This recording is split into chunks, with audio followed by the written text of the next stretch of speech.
Então, boa noite a todos, sejam bem-vindos à aula 13 do curso sobre a obra Objetivismo e Filosofia de Ayn Rand, sigla conhecida como OPAR. Então, nesse capítulo, nessa aula, nós começamos o capítulo 6. Nós começamos e terminamos o capítulo 6, que ele é o mais curto da obra, né? Não menos relevante, mas é o mais curto em tamanho, número de páginas. E o tema dele é o homem. E nós vamos entender o que isso significa, né? O que o Peikoff busca trazer, que reflexão existe para gente. Já no início do capítulo, o que o Peikoff faz? Ele faz uma pergunta que parece meio básica, né? O que é o homem? A gente acaba A gente já discutiu masculinidade, já discutiu gênero, já discutiu muitas coisas que vêm depois, né? Reflexões pertinentes, mas que vêm depois no grupo do WhatsApp, já pensamos sobre isso na nossa vida. Mas a gente sabe responder bem o que é o homem, essa pergunta, né? Qual que é a natureza essencial dele, né? Aquilo que permanece constante é essencial por quê? Porque permanece constante em qualquer tempo e lugar, que distingue, então, o homem de todos os outros seres da realidade, de todos os outros animais. E essa pergunta, por mais estranha em primeiro momento que possa parecer, ela não é uma pergunta que surge para Rand, né, para o objetivismo, e para nenhum filósofo, como nós vamos ver, por questão de gosto, opinião ou contexto cultural. Ela é muito mais basilar, né? O termo para isso é ontológica, né? E ela exige uma resposta objetiva. Ela exige a gente saber o que é inerente ao ser humano, independentemente das preferências individuais, do que o Léo prefere, do que eu prefiro, do que o Daniel prefere. E a resposta dessa pergunta, né, dessa resposta dependem todas as disciplinas práticas da filosofia. A gente já viu metafísica e epistemologia, né? A ética depende disso, a política depende disso, a estética depende disso. Por quê? Na questão da ética, não faz sentido propor normas morais sem antes decidir se o homem é racional ou irracional, autônomo ou dependente, egoísta ou altruísta. Na questão da política, não tem como a gente chegar a instituições justas sem saber se o homem é capaz de autogoverno, ou seja, se ele é capaz de viver a própria vida, ou se ele precisa de tutela, se ele precisa do papai Estado ou algum outro tipo de assistencialismo. E na estética, a gente não consegue explicar a função da arte, que é uma coisa que a Rand desenvolve no Manifesto Romântico, se a gente não compreende o tipo de ser, né? Esse tipo de ser, o homem, como é que é aquela busca de significado em símbolos, em narrativas, em músicas, em história, das quais a gente discutiu no grupo do WhatsApp hoje, por exemplo, falando da Academia de Letras e das reflexões que o Samuel propôs. Então, vocês percebem que a ética, a política e a estética, elas dependem dessa resposta. Essa resposta precisa ser objetiva. E isso a Rand deixa claro ao longo de toda a obra dela, né? Em que sentido, né? Uma filosofia ela só é consistente, ela só é coerente e completa se a gente tiver uma visão integrada do homem. Ou seja, essa visão que nós estamos discutindo agora da ética, ela depende da metafísica que a gente viu, da epistemologia que a gente viu. Então, esses fundamentos, eles nos permitem chegar numa ética sólida, numa política coerente e numa estética que tenha significado para esse ser que somos nós, né? E a história mostra como a falta de clareza, né, na resposta, a resposta que a gente dá a essa pergunta, pode gerar efeitos muito danosos. Por exemplo, se o homem é incapaz de guiar a própria vida através do meio que a gente viu, a razão, isso abre a porta para sistemas paternalistas e autoritários. Afinal, alguém tem que cuidar desse ser que não cuida de si próprio, né? Se eu digo que esse ser é uma criatura pecadora na sua essência, abre-se a porta para morais de sacrifício, a repressão e culpa, que infelizmente em muitos momentos atormentam a nossa vida, né? Por outro lado, se a gente reconhece que o homem é um ser racional, autônomo e criador, e a gente vai entender um pouco essas características na aula, a gente abre a porta para quê? Para liberdade, individualismo, produtividade e todas as virtudes que a Rand comenta. Então, essa pergunta, o que é o homem, não é abstrata e muito menos irrelevante. Ela é a raiz de todo o edifício filosófico. Então, é o elo, a ética é o elo que conecta a visão da realidade, a metafísica e a epistemologia a todas as outras áreas práticas da vida humana. Então, vocês percebem que a gente tem que saber que essa pergunta é fundamental. Ela é tão fundamental que ao longo da história, essa pergunta sobre a natureza do homem, ela recebeu diversas respostas. E essas respostas, de fato, moldaram culturas inteiras. O objetivismo, a Rand, ela traz uma resposta para o que é o homem. Talvez hoje não seja mais conhecida. A gente gostaria que fosse. Então, dentro disso, vamos conhecer um pouco das outras respostas, né, que já foram dadas. O Aristóteles, nosso amigo Aristóteles, que a Rand, inclusive, dá crédito a ele a muitas coisas, né? Ele disse que o homem era o quê? O animal racional. Então, o Aristóteles reconhecia que nós éramos seres biológicos e dotados de uma faculdade única, que era a razão. Então, com base nisso, para quem tem interesse em ética, o Aristóteles ele desenvolve a ética das virtudes. E naquele momento ele defendeu a vida contemplativa e ativa, prestem atenção, ativa, uma vida ativa como própria do ser humano, né? Então a influência positiva dele foi enorme, apesar de algumas diferenças que a gente vai ver também com relação ao objetivismo, e pelo fato de que o pensamento dele foi deturpado e obscurecido, ou obscurecido ali na Idade Média, ou deturpado muitas vezes ao longo de muitos milênios. Então, ele, para o objetivismo e dentro da nossa perspectiva filosófica, o Aristóteles é bem-vindo e tem uma importância central. A própria Rand compartilhou isso com a gente. O Platão, antecessor dele, ele viu o homem diferente, né? O homem era o quê? Era uma alma aprisionada em um corpo corrupto, né? Então, o Platão é o primeiro que abre e cria aquela dicotomia mente-corpo, que depois vai ser explorada pelo cristianismo medieval, né? E o que o cristianismo dizia, como todo bom cristão sabe, que a vida terrena, ela não passa de um test drive espiritual, né? Que vai ou não vai depois abrir a nossa porta. Lembre que na Idade Média se vendia chaves, né, para apartamentos, né? Não eram apartamentos, mas eu digo lugares no céu. Então aqui era um teste, o nosso teste espiritual aqui para ver se a gente merecia o acesso a essa chave, a casa própria no outro mundo, né? Então, do Platão também surge, né? Ele é o primeiro que abre a porta, depois o cristianismo completa o serviço, gerando uma ética do autossacrifício, né?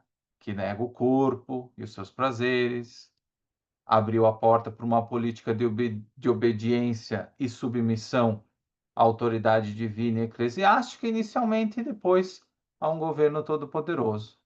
E a uma estética centrada no espiritual, e a arte funcionando como um veículo de devoção e mortificação, que está por todos os lados também. O Samuel, que está entrando na aula ali, deve conhecer melhor.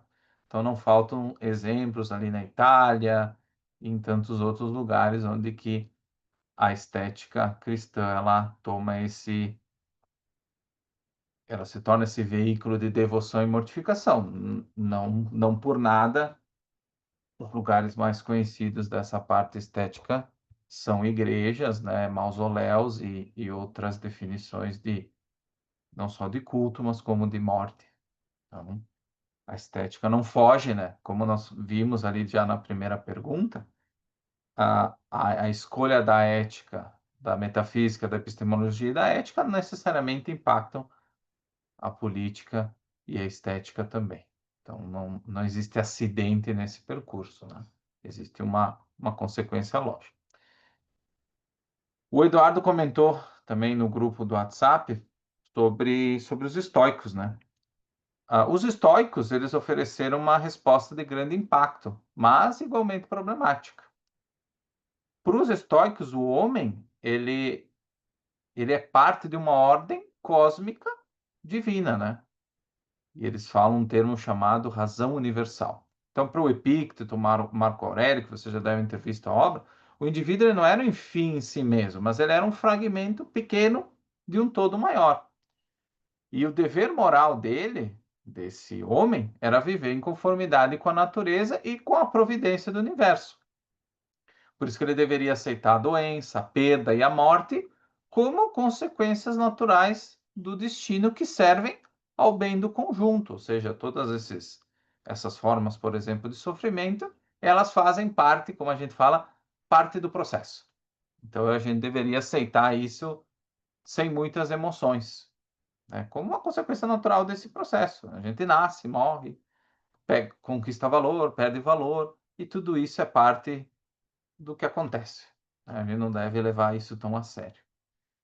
Então, essa visão de mundo leva ao quê? A uma ética da resignação e desapego, né? Os bens terrenos, a família, a carreira, o prazer, tudo deveria ser tratado como indiferente, ou no máximo de valor secundário, porque o verdadeiro bem estaria apenas na virtude de aceitar o que não se pode mudar. Então, em alguns aspectos, a Rand, inclusive, compartilha a oração da serenidade, se vocês não conhecem, e essa oração da serenidade é a base, querendo ou não, do pensamento estoico, pelo menos parte dela, né?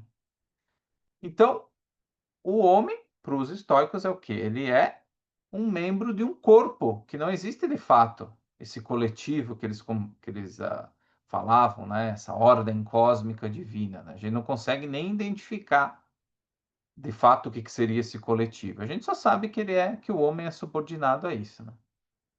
Então, a perspectiva estoica, ela traz um quê de determinismo, né? Ela desvaloriza, de certa forma, a autonomia, né? Porque, afinal, se eu não tenho por que buscar valores, eu não tenho por que achar uma coisa boa ou má, simplesmente aguentar, né? O que for para acontecer, né? Eu não tinha tempo e nem motivação para ser um criador, ou nada disso, né?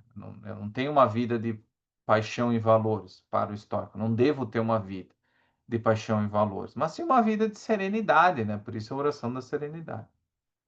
Então, enquanto Aristóteles, como a gente viu, ele colocava a razão como instrumento de conquista e de florescimento, tanto que o termo human flourishing, ele surge de Aristóteles, essa expressão, os estoicos tratavam como, né, a razão como uma ferramenta de resignação diante de um destino imutável, ou seja, a gente deveria usar a razão para seguir adiante, para ir levando, como Samuel conhece aqui do Rio Grande do Sul, uma expressão.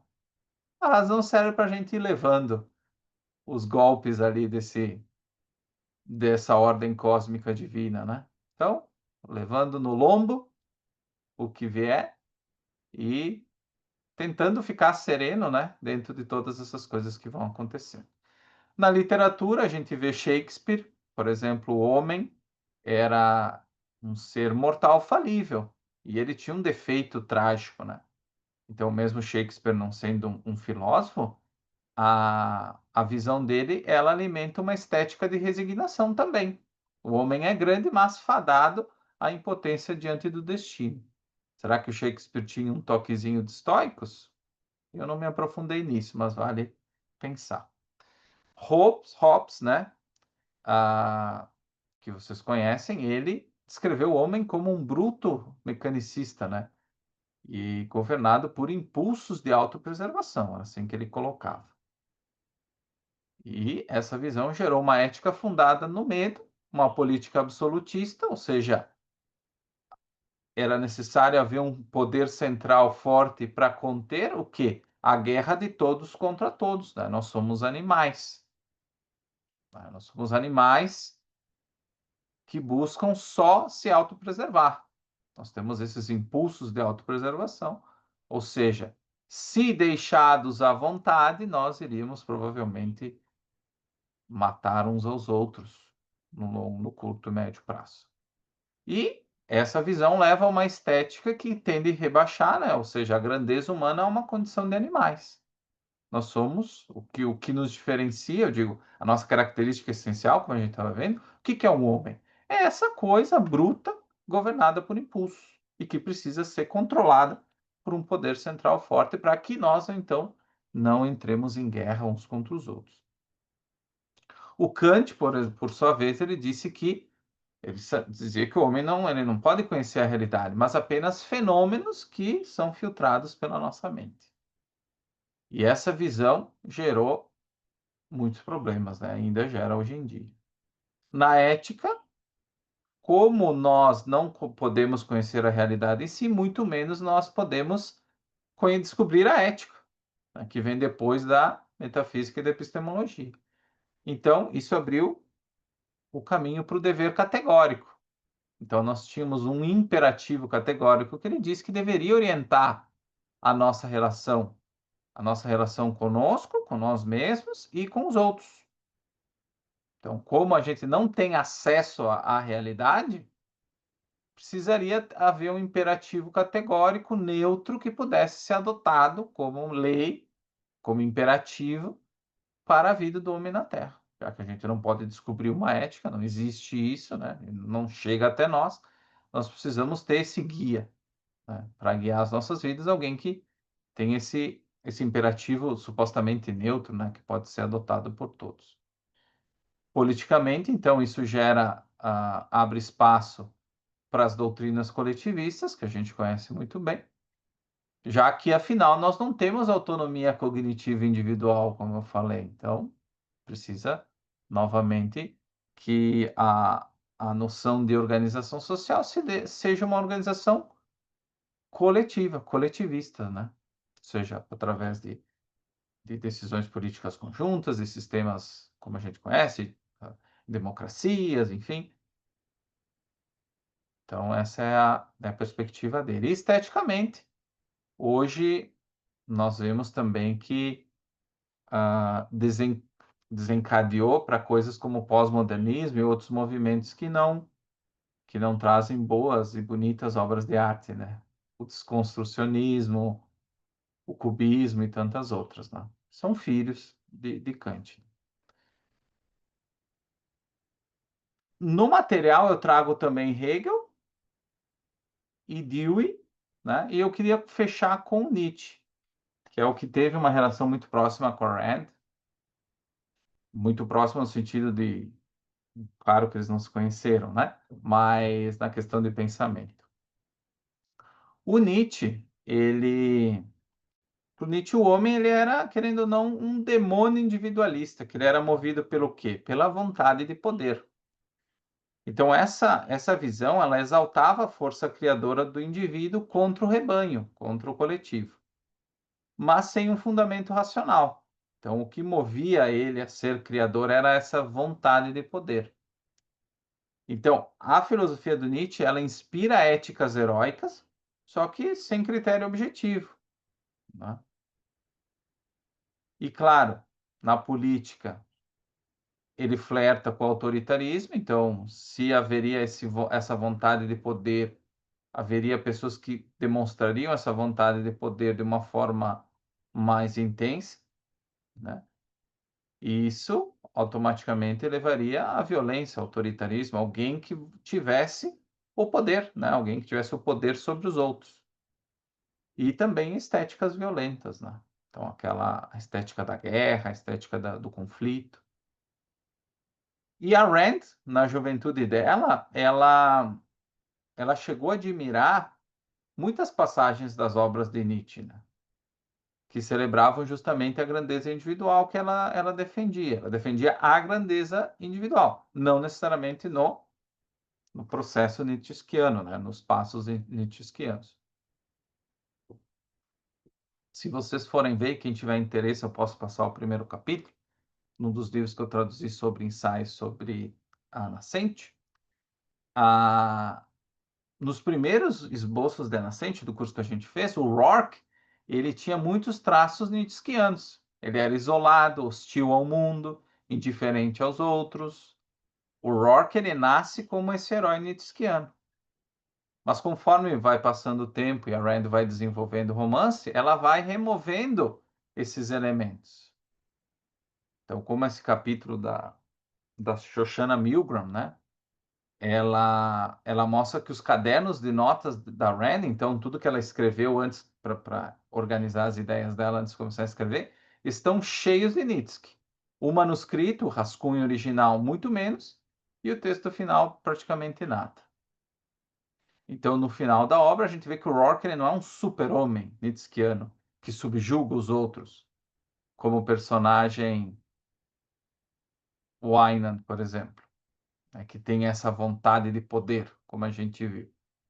Mas ele é um criador independente que triunfa justamente pela razão e pela produção. Ou seja, a Rand ela transformou aquela visão nietzschiana de grandeza individual em uma filosofia da razão, da liberdade e da produtividade. Então, a Rand, o que ela propõe? Uma alternativa revolucionária. O homem como ser racional, criador e heróico, capaz de viver de acordo com a realidade e alcançar a grandeza. E a partir dessa definição que ela cria a ética do egoísmo racional que a gente vai ver. Ela defende uma política que seria um sistema capitalista e uma estética romântica que projeta o homem como herói moral, ou seja, ela através dos romances ela tenta mostrar que o homem pode se tornar esse ideal que ele imagina, esse herói da sua própria vida. E a gente vai entender isso melhor também depois. Então essa é a visão que a Rand cultiva do homem. Mas vocês percebem que não é a única resposta que foi dada ao longo da história, né? Então, eu quis trazer esse adendo só para a gente pensar e a gente entender a importância dessa pergunta, o que é o homem? E que, dependendo da nossa resposta, né, dependendo da resposta que uma pessoa, uma cultura adotam, as consequências podem ser trágicas.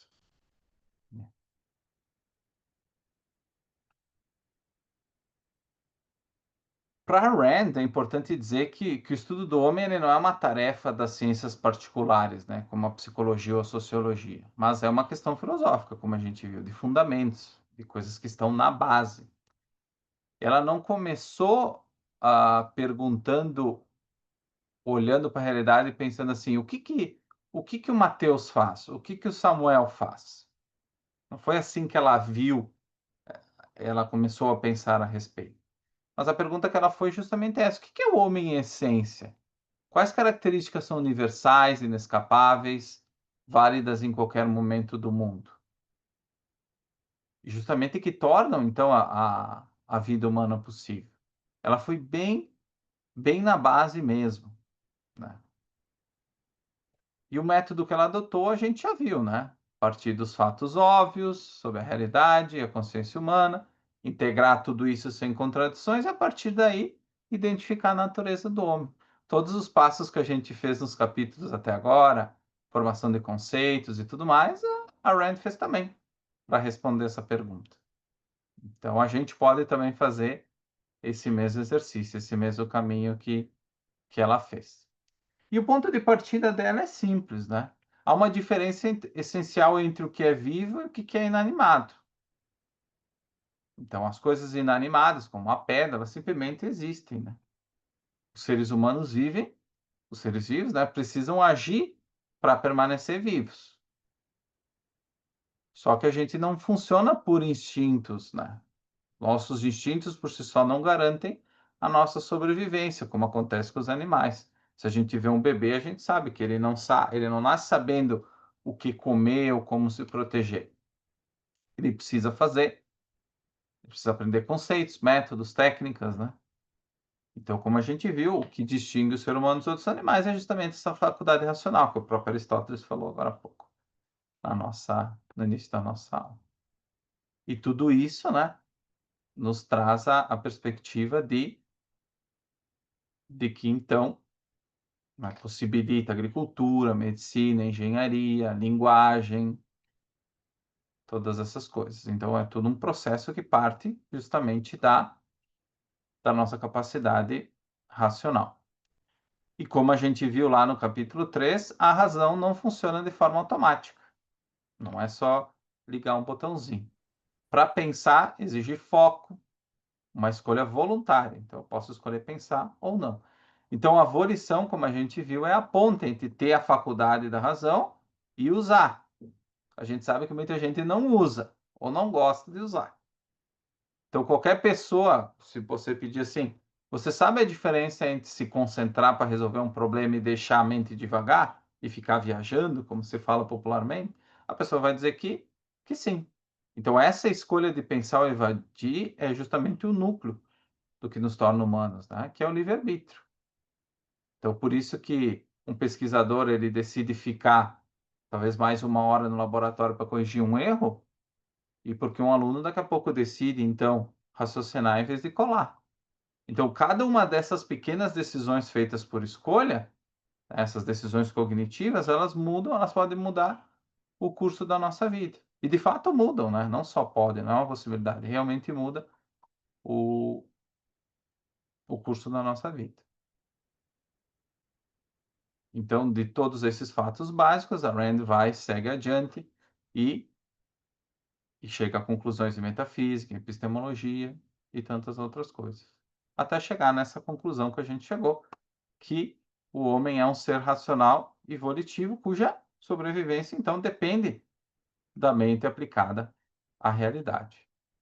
E aí vocês vão me dizer, mas, Matheus, inclusive uma das perguntas que me fizeram no privado no outro momento, tá, mas então a filosofia, ela substitui as ciências específicas, as ciências particulares, né? Eu devo largar tudo e estudar filosofia? Muita gente fala isso, né? Quando tem contato, primeiramente, com as ideias filosóficas, elas ficam, nossa, isso aqui é a base de tudo, eu vou parar tudo que eu estou estudando, porque isso é... Inclusive, o meu fisioterapeuta, ele disse assim, nossa, eu no ensino médio eu gostava tanto de filosofia, das aulas de filosofia que eu tinha, depois eu acabei deixando de lado e tal.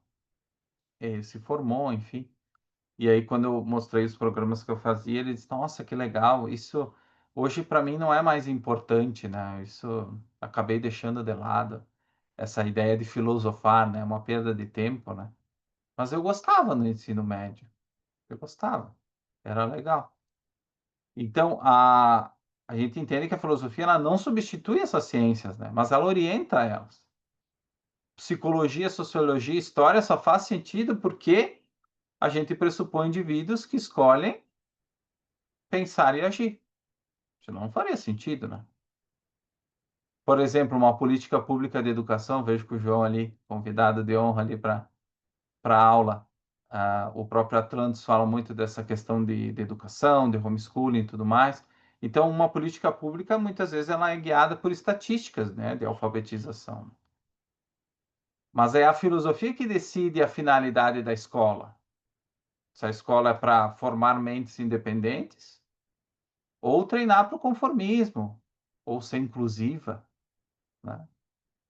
Então, os mesmos dados estatísticos que vieram de uma ciência específica, eles podem sustentar políticas opostas, dependendo, como eu disse, da visão que, sobre quem é o homem, do que ele depende, qual a natureza dele. Então, a gente não tem como fugir da filosofia, ela está na base de todas essas reflexões específicas que acontecem na psicologia, na sociologia, na história. E elas dependem da filosofia. Então, na verdade, não existe essa escolha entre estudar filosofia no ensino médio e depois abandonar porque eu vou para uma ciência específica. Claro, existem professores de filosofia, pessoas que estudam, né? Se formam em bacharéis e tudo mais, fazem mestrados e doutorados em filosofia, exatamente nesse estudo. Mas ela está em todo lugar, então a gente não tem como fugir dela, né? A gente pode se utilizar dela tendo clareza filosófica, fica muito mais fácil para nós termos resultados nas ciências específicas às quais a gente pode se dedicar. O Samuel, que é professor de inglês, eu também me formei em letras, então a gente tem essa como faz para traduzir melhor, está revisando um livro também comigo. Então, tudo isso ajuda. Ter essa clareza filosófica, essa clareza na metafísica, na epistemologia, na ética, tudo isso nos permite ser melhores profissionais e entender melhor como o mundo funciona, né? Então, o método, por exemplo, que a gente está falando da escola, se o homem é racional e volitivo, a educação deve fazer o quê? Qual que é a educação ideal? Uma que desenvolva a compreensão conceitual e não apenas decoreba. Se ele é um fim em si mesmo, como a Rand entende, a política ela deve proteger os direitos individuais, né? Em vez de se sacrificar esses direitos a um bem coletivo, colocando o bem coletivo acima, né? Então, se o valor nasce da produção, como é uma perspectiva da Rand, a ética deve reconhecer a racionalidade, a independência e a produtividade como virtudes centrais, porque é disso que depende a sobrevivência do homem. Então, vocês percebem que, dependendo da resposta, não sei se o João pegou o início bem da aula, depois vai ter o material, não tem problema. A gente consegue ver que as respostas, a gente vai subindo os degrauzinhos, e dependendo da resposta anterior, a gente vai ter uma consequência depois, né? Uma resposta na ética vai dar uma consequência lá na política.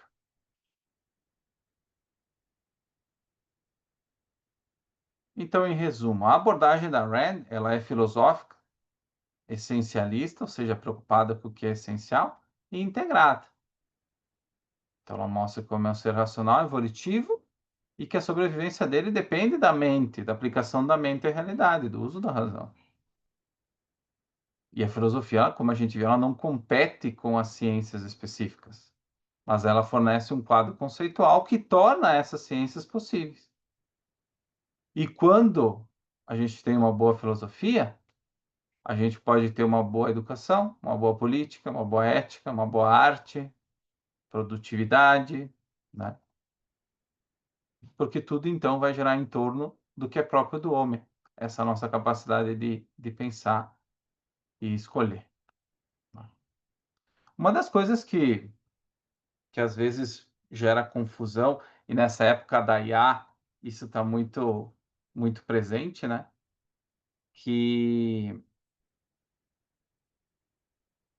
que às vezes não fica clara, e eu falei um pouquinho antes, é essa questão do inanimado e do que é vivo, né? Quando a gente fala de uma rocha, por exemplo, de uma pedra, ela não precisa fazer nada para continuar sendo pedra. Ela vai ficar ali parada, né? Até que uma força externa modifique ela. Se for, se for um local onde que possa minar uma pedra preciosa ou transformar em cascalho para uma obra, ela vai ficar ali, tá tudo certo. Já a vida, ela é condicional, ou seja, um organismo, seja um animal ou o próprio homem, ele só continua existindo se ele realiza processos que preservam a sua organização. Então, captar energia, metabolizar, fazer fotossíntese, regular a temperatura, reparar danos, fazer um curativo com band-aid, se reproduzir, né? Então, se essas atividades param, o organismo morre, né? E o que sobra é uma coisa muito parecida com a pedra, né? Que não se mexe mais. Então, assim, dessa constatação, dessa escolha entre vida ou morte, é que surge a ideia de valores e de ética, né? Então, porque só onde que existe essa alternativa entre vida e morte faz sentido em falar em bom ou ruim. Não existe coisa boa ou ruim para uma pedra, mas para o homem, sim. Para o cachorro também existe a noção. Ele não tem a noção de bom ou ruim, mas a gente sabe que uma ração de qualidade vai manter a vida dele. E veneno, provavelmente, da mesma forma que no nosso caso, vai nos levar à morte. Então, como a gente viu, esses objetos inanimados é só forças externas, né? As forças físicas, né? O vento, a chuva, alguma coisa pode ter efeito sobre elas. Elas não têm iniciativa nenhuma, né? E nem coordenam, não tem um fim. Eu digo na visão racional, né? Se você é cristão ou religioso ou místico de alguma forma, tu pode entender que essa pedra ela tem um papel no esquema do universo. né? Que existe uma finalidade para ela, uma finalidade escolhida por esse ser superior, né? Mas os seres vivos, enfim, eles fazem o quê? Ações autogeradas e orientadas a fins.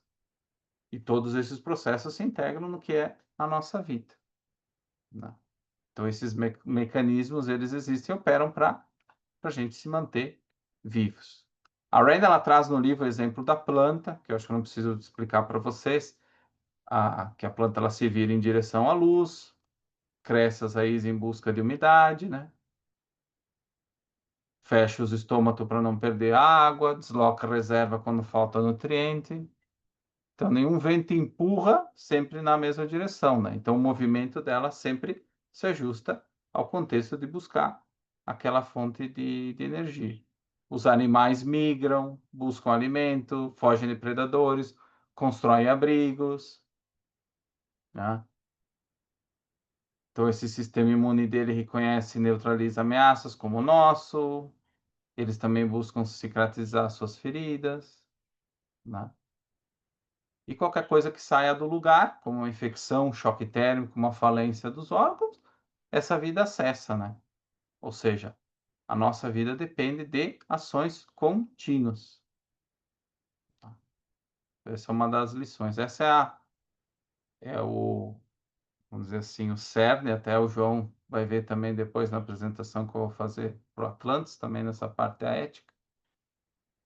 Essa é a base, então, João, que eu vou expandir um pouco mais na apresentação. E é interessante notar que no homem, como a gente viu já nas primeiras aulas, mas nessa aula fica mais claro, no homem, essa estrutura, né, ela ganha um nível adicional. Então, nós não temos instintos, né? Eu digo, o nosso repertório instintivo é muito pobre, então nós não podemos depender dele para sobreviver, né? Nós não temos reflexos básicos a plantar, a tratar a doença, ele não sai programado para fazer essas coisas, a construir pontes ou adotar princípios para viver. O bebê não nasce com esse conhecimento. Ele não sabe que isso é importante e que ele precisa para sobreviver. Graças ao processo natural, ele tem pais, na maioria das vezes, para ajudar nesses processos que ele ainda não entende. Muitos que não têm, infelizmente, acabam perecendo no processo. Então, o ser humano ele precisa entender a realidade, formular conceitos, projetar meios e fins, escolher entre alternativas e produzir, finalmente. Então, como a gente viu, a ideia é ter esse processo que nos torna humanos, usar a razão, sermos racionais, né, para que a gente possa viver como seres humanos, não como animais. Infelizmente, muitas pessoas vivem como animais, né, infelizmente. Por escolha, às vezes, e outras vezes por outras questões fora do controle delas, né? Então,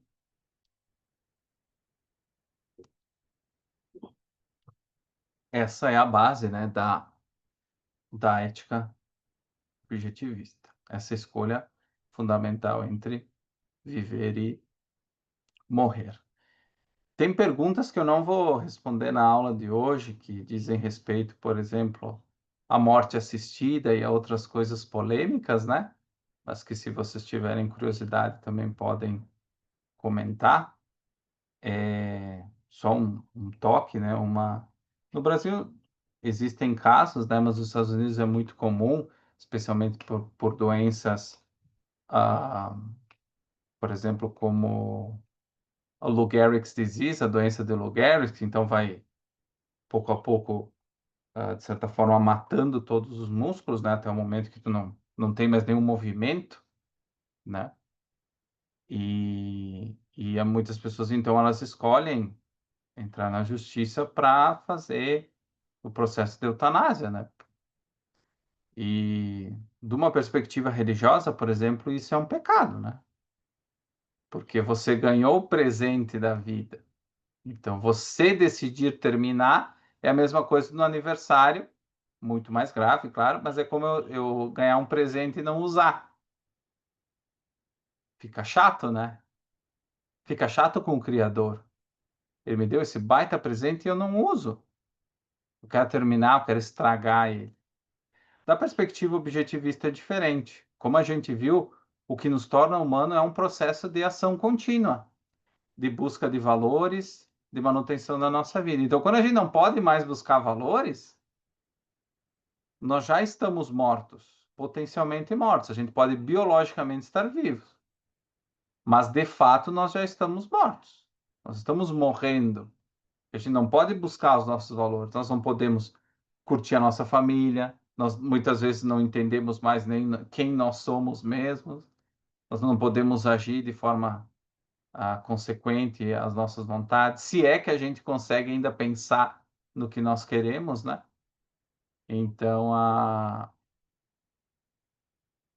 então existe esse processo de eutanásia que é sério, né? Que deve ser avaliado, obviamente, de forma racional, mas aí você já tem uma ideia do argumento objetivista, né? Como Daniel coloca ali, uma morte do espírito. Olha, o objetivismo, João, até onde eu sei, ele não defende nenhum tipo de tratamento compulsório para usuários de drogas, né? Eu acho que se quem já teve problemas de pessoas que tiveram, infelizmente, que acabaram viciados, né? A gente sabe que é uma coisa muito sofrida. Só que, em última instância, a gente sabe que esses tratamentos eles só costumam funcionar a partir do momento que a pessoa, através do livre-arbítrio dela e da decisão dela, decide se tratar, né? Então, eu não... O objetivismo certamente não defende tratamento compulsório, porque, em última instância, mesmo que fosse, entre aspas, permitido dentro dessa perspectiva filosófica, ele nem mesmo dá resultados. E para Rand não existe diferença entre teoria e prática. Então, por diversos motivos, um objetivista não estaria defendendo esse tipo de coisa. Agora, claro, se é um valor para ti, e como uma pessoa que, eu tenho uma pessoa que é um valor para mim, que está envolvido num vício como esse, eu vou fazer, se fosse o meu caso, eu faria tudo possível para levar essa pessoa para o tratamento, pagar o tratamento para ela, acompanhar ela nesse esforço, porque é uma coisa muito difícil de superar, sem dúvida nenhuma. Só que, em última instância, a escolha é dela, né? Então, infelizmente, não se consegue fazer tratamento por outra pessoa, né? Você pode buscar valorizar esse valor, ajudar ela, e só que, em última instância, é uma escolha individual. Então, não faz sentido, pelo menos dentro do que eu entendo, forçar alguém a se tratar. E existem níveis de vício. Tem pessoas que realmente elas nem fazem mais sentido nem do que elas são, né? De tanto afundadas que elas estão nesse processo, né? Agora, de fato, eu não gosto de andar na rua, ter meu filho convivendo em uma comunidade onde que existe um monte de drogados na rua, né? Eu fiz intercâmbio no Canadá, em Vancouver, tem uma das ruas mais conhecidas no mundo de viciados, que é a Hastings. E era uma coisa terrível de olhar. Era várias quadras de pessoas se drogando, assim, enfileiradas, dos mais diversos tipos de vício. Obviamente eu não gosto disso, mas eu não posso, eu não sei o contexto e eu não posso obrigar uma pessoa a ir se tratar. Se eu tiver condições, eu gostaria de dar possibilidade dela se tratar. Agora, em última instância, é uma decisão dela. Então, como a gente viu, a, o que a Rand sempre deixa muito claro, que a vida é movimento. Ou seja, nós não temos outra forma de viver. Se a gente ficar deitado na cama parado por 1 ou 2 semanas, você já sabe o que vai acontecer, né? O músculo começa a contrair, começa a emagrecer, perder massa muscular e, em pouco tempo, provavelmente a morte, né? Se nós ficarmos sem fazer nada. O os próprios movimentos biológicos, né, que funcionam de forma automática, a respiração, o metabolismo e tudo mais, eles vão morrendo também, né? Eles acabam definhando junto com o resto. Então, nós voltamos, né? Nós acabamos nesse como uma matéria inerte, como uma rocha. Então, por isso que a Rand destaca essa questão do movimento, né? E isso é consequência do próprio uso volitivo da razão, né? A gente não tem instintos, a gente não é bom em viver com instintos, a gente não nasce programado para sobreviver, então a gente precisa pensar, identificar nossas necessidades, né? Buscar valores e planejar meios para finalmente conseguir alcançar o que é importante para a gente.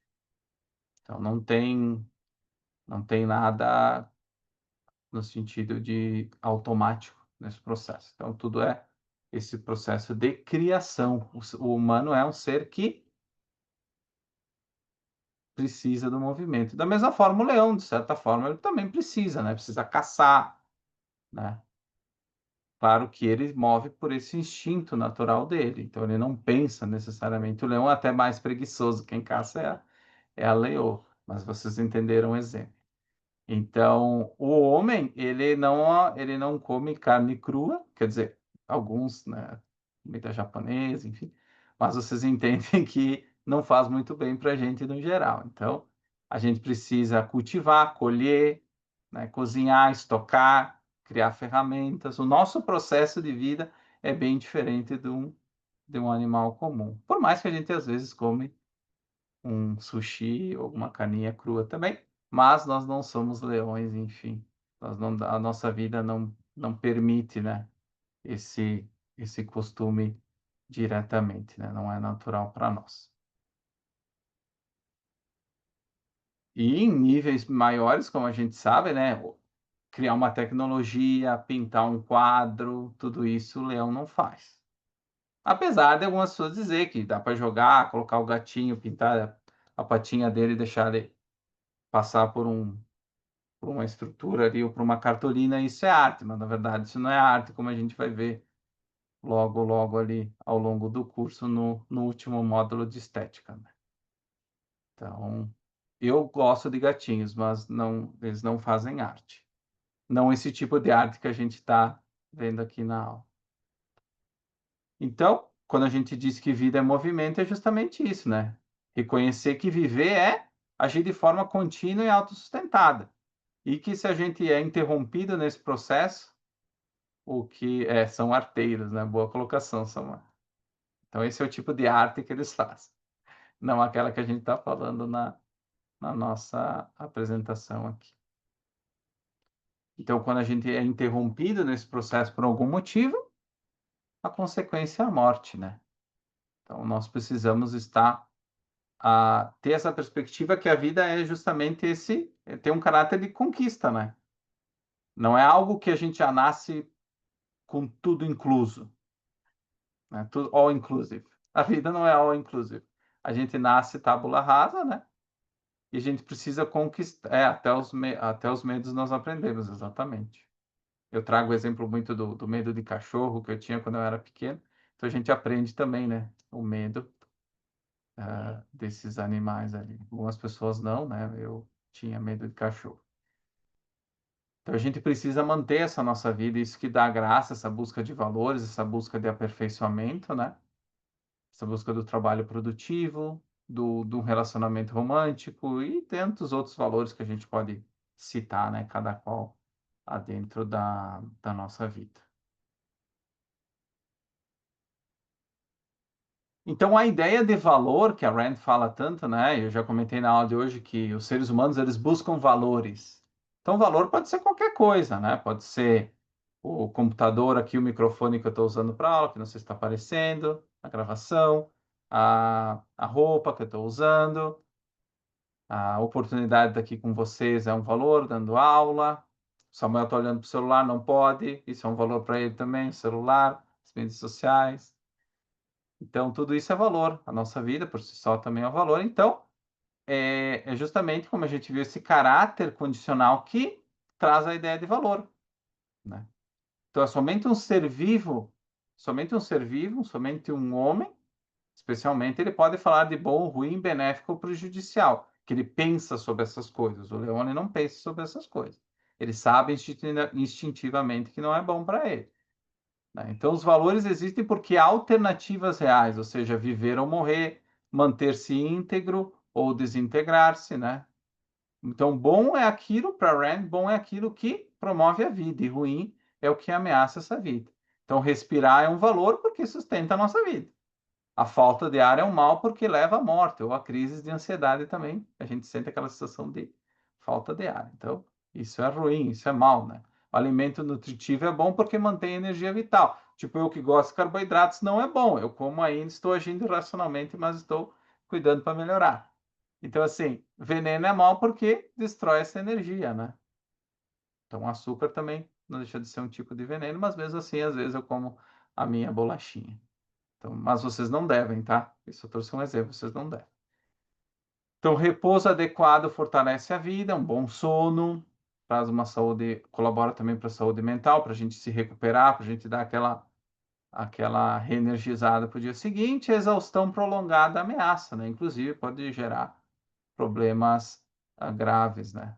Então, o Léo comenta, porque o Léo é formado em nutrição, ele disse que não falar mal dos carboidratos. É muito importante os carboidratos, mas não das bolachinhas. Então, são essências da vida, então todo mundo precisa de carboidratos, né? Mas não das bolachinhas. Então. Mas se quiserem patrocinar também, são bem-vindos. As aulas aqui a gente é bem aberto. Então, esse princípio é decisivo para Rand, né? Valores não são convenções sociais nem preferências subjetivas. Eles estão objetivamente enraizados na condição da vida, para a gente ficar vivo. A gente viu o que as plantas fazem, o que os animais fazem, e tudo isso em busca de sobreviver. E o ser humano, como a gente viu, não tem esse programa automático. Ele não nasce sabendo o que é alimento, como produzir esse alimento, ou ações que são adequadas para sustentar a vida dele. Pode pedir para qualquer bebê, ele não vai saber te responder. Então, a diferença entre vida e a matéria inanimada é justamente a base, essa escolha, essa diferença é a base da noção de valor. Então, é por isso que é importante, essa é a base, então, para a gente começar a falar de ética, né? Então, essa aula, o capítulo 6, o homem, ela é chamada de capítulo da metaética, porque a gente não entrou ainda no egoísmo racional, né? A gente está ainda na metaética, na antessala, nas perguntas que vêm antes da gente entrar propriamente na ética. Mas a gente já está tangenciando o assunto, né? Então, um dos temas, o Peikoff, nesse momento do capítulo, depois de tratar essa noção da escolha, da alternativa entre vida e morte e do valor, ele dá uma saída para falar sobre a questão materialista, né?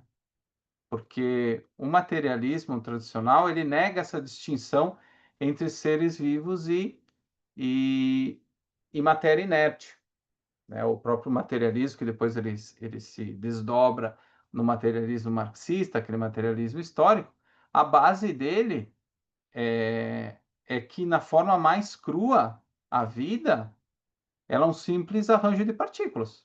Então, é um conjunto, na verdade, um conjunto um pouco mais elaborado de movimento de átomos que também obedece às leis da física. Então, não existiria uma grande diferença entre um organismo vivo, uma máquina sofisticada e uma nuvem de moléculas em movimento. Não é por isso que Marx falava que os trabalhadores eram engrenagens de um sistema. Então, eles não eram diferentes de uma máquina, eles eram uma parte de uma máquina, eles eram uma peça.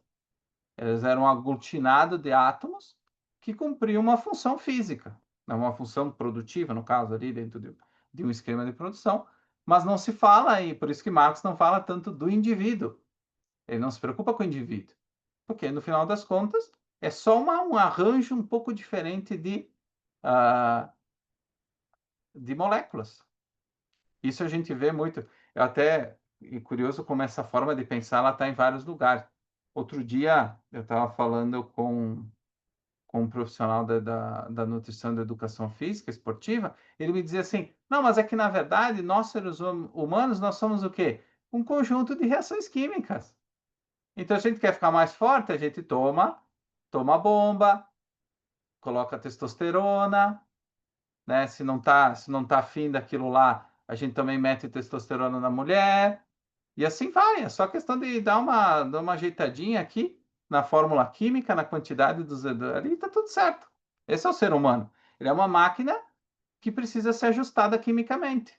Isso a gente vê também na psiquiatria, em tantas outras áreas. Esse é o ser humano. Ele é uma máquina que precisa de ajuste. Então, uma máquina ela precisa de óleo, né, nas engrenagens, o ser humano precisa de um remedinho, um composto aqui e ali, e está tudo certo. Esse é o ser humano. É essas moléculas que a gente vai organizar de uma forma diferente, né? Só que, claro, essa visão ela acaba desumanizando o homem. O homem ele se perde nessa definição, né? Ele já não é mais diferente do que qualquer outra coisa que existe, qualquer outro existente no mundo. Ele não é, no final das contas, diferente de uma pedra ou de qualquer outra, ou de uma máquina, como nós estávamos falando, né? Então, a gente sabe que a máquina injetora, ela não está pensando na permanência dela no futuro. Dizendo assim, não, agora eu não vou trabalhar hoje, porque é sexta e eu preciso descansar para segunda, para voltar a trabalhar. Eu nunca vi nenhuma máquina falar isso, né? Nem o próprio chat GPT reclama de trabalhar. Ele nunca fica pensando, não, agora para de fazer pesquisa. Ele dá uma travadinha, mas ele não tem essa percepção, né? Não traz essa reclamação, essa noção de bom e ruim para nós ao longo do nosso processo de ajuda, né? Nossa consulta com ele. Então, quando alguém diz que a vida é apenas matéria complexa, e o nível de complexidade varia, isso é muito grave, porque está pegando o conceito de vida, que só foi possível observando seres vivos em ação. Então, essa que a gente entende. A pessoa não nasceu dizendo assim, o conceito de vida surgiu do nada. Não, a gente forma todos os conceitos, como a gente viu, dentro de um processo que começa na percepção, que faz todo aquele processo de integração e diferenciação, até chegar na formação do conceito vida. Mas eu preciso ver coisas vivas. Eu nunca teria como formar o conceito vida observando só rochas. Não é possível. Então, eu preciso saber que existem coisas vivas e eu consigo diferenciar isso de coisas inanimadas, e aí eu chego, no final das contas, no conceito de vida. Eu preciso ter coisas para comparar. Então, quando eu digo que tudo é matéria complexa, eu estou roubando o conceito. Isso é um conceito roubado. Eu estou roubando o conceito vida do contexto dele e jogando para aquilo que me interessa. Então, isso é uma falácia filosófica.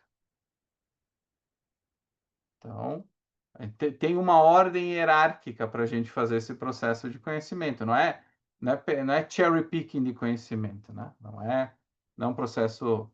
ah, Claro, perfeito, João, sem problema. Vai ficar gravado amanhã, eu já compartilho a gravação. Seja bem-vindo. Nos vemos em breve.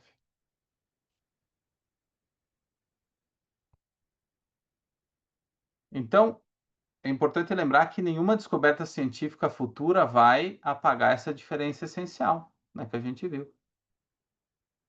Conhecer os mecanismos bioquímicos da vida, se é legal tomar ou não texto, não elimina a diferença entre algo que age para se manter e algo que não age, né? Então, quando a gente estuda provavelmente a natureza da luz, eu saber mais como funciona isso dentro do meu sistema ocular, não apaga a distinção entre vermelho e verde. Então, estudar a biologia em detalhe não elimina a clivagem entre vivo e não vivo. Então, a ciência ela pode explicar como esses processos vitais funcionam, mas não pode negar o fato básico de que só os seres vivos atuam para preservar a sua existência. Como eles fazem isso? Que legal que a gente possa descobrir. Como funciona a nossa mente, como funciona o exercício, para fazer certo o movimento de costas, tem que fechar a escápula, tudo isso é legal, é muito importante para nós conhecermos isso. Mas nada disso nega o fato essencial de que o ser vivo precisa agir para preservar a sua existência. São só complementos, né?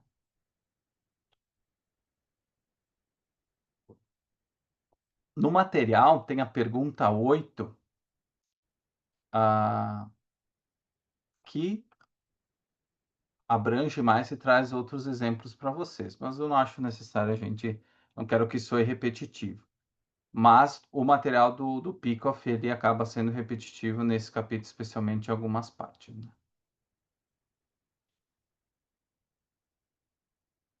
E a gente viu até agora que diferentes formas de vida sobrevivem de formas diferentes, né? E qual que é o papel da consciência nesse processo? As plantas não têm consciência, né? Então, elas não têm percepção ou escolha. Elas têm isso automatizado nessa busca de, como a gente viu, de manter a sua vida em direção ao sol, fazer os processos dela. Os animais, dentro dos animais, existem diversos graus de consciência, né? Tem alguns que vivem a consciência deles se reduz à sensação, dor, prazer, calor, frio. Já num nível um pouco superior, eles identificam objetos, reconhecem predadores, encontram abrigos, como o cachorro e o gatinho que Samuel comentou. Então, um pássaro reconhece o ninho, um cavalo responde ao perigo fugindo ou a mudança de temperatura, como a gente já viu, as inundações também no Rio Grande do Sul, foi um exemplo. Essa consciência, no caso deles, é automática, né? Mas eles têm algum tipo de flexibilidade, dado o seu instinto, para reagir ao ambiente, ao que o ambiente traz. Já a concepção do homem, né? A consciência do homem é conceitual e volitiva, como a gente viu, o bebê não nasce pronto, e a gente precisa notar que, ao longo do tempo, nós precisamos usar a consciência para sobreviver. Então, a gente não reage a estímulos simplesmente ou reconhecer objetos.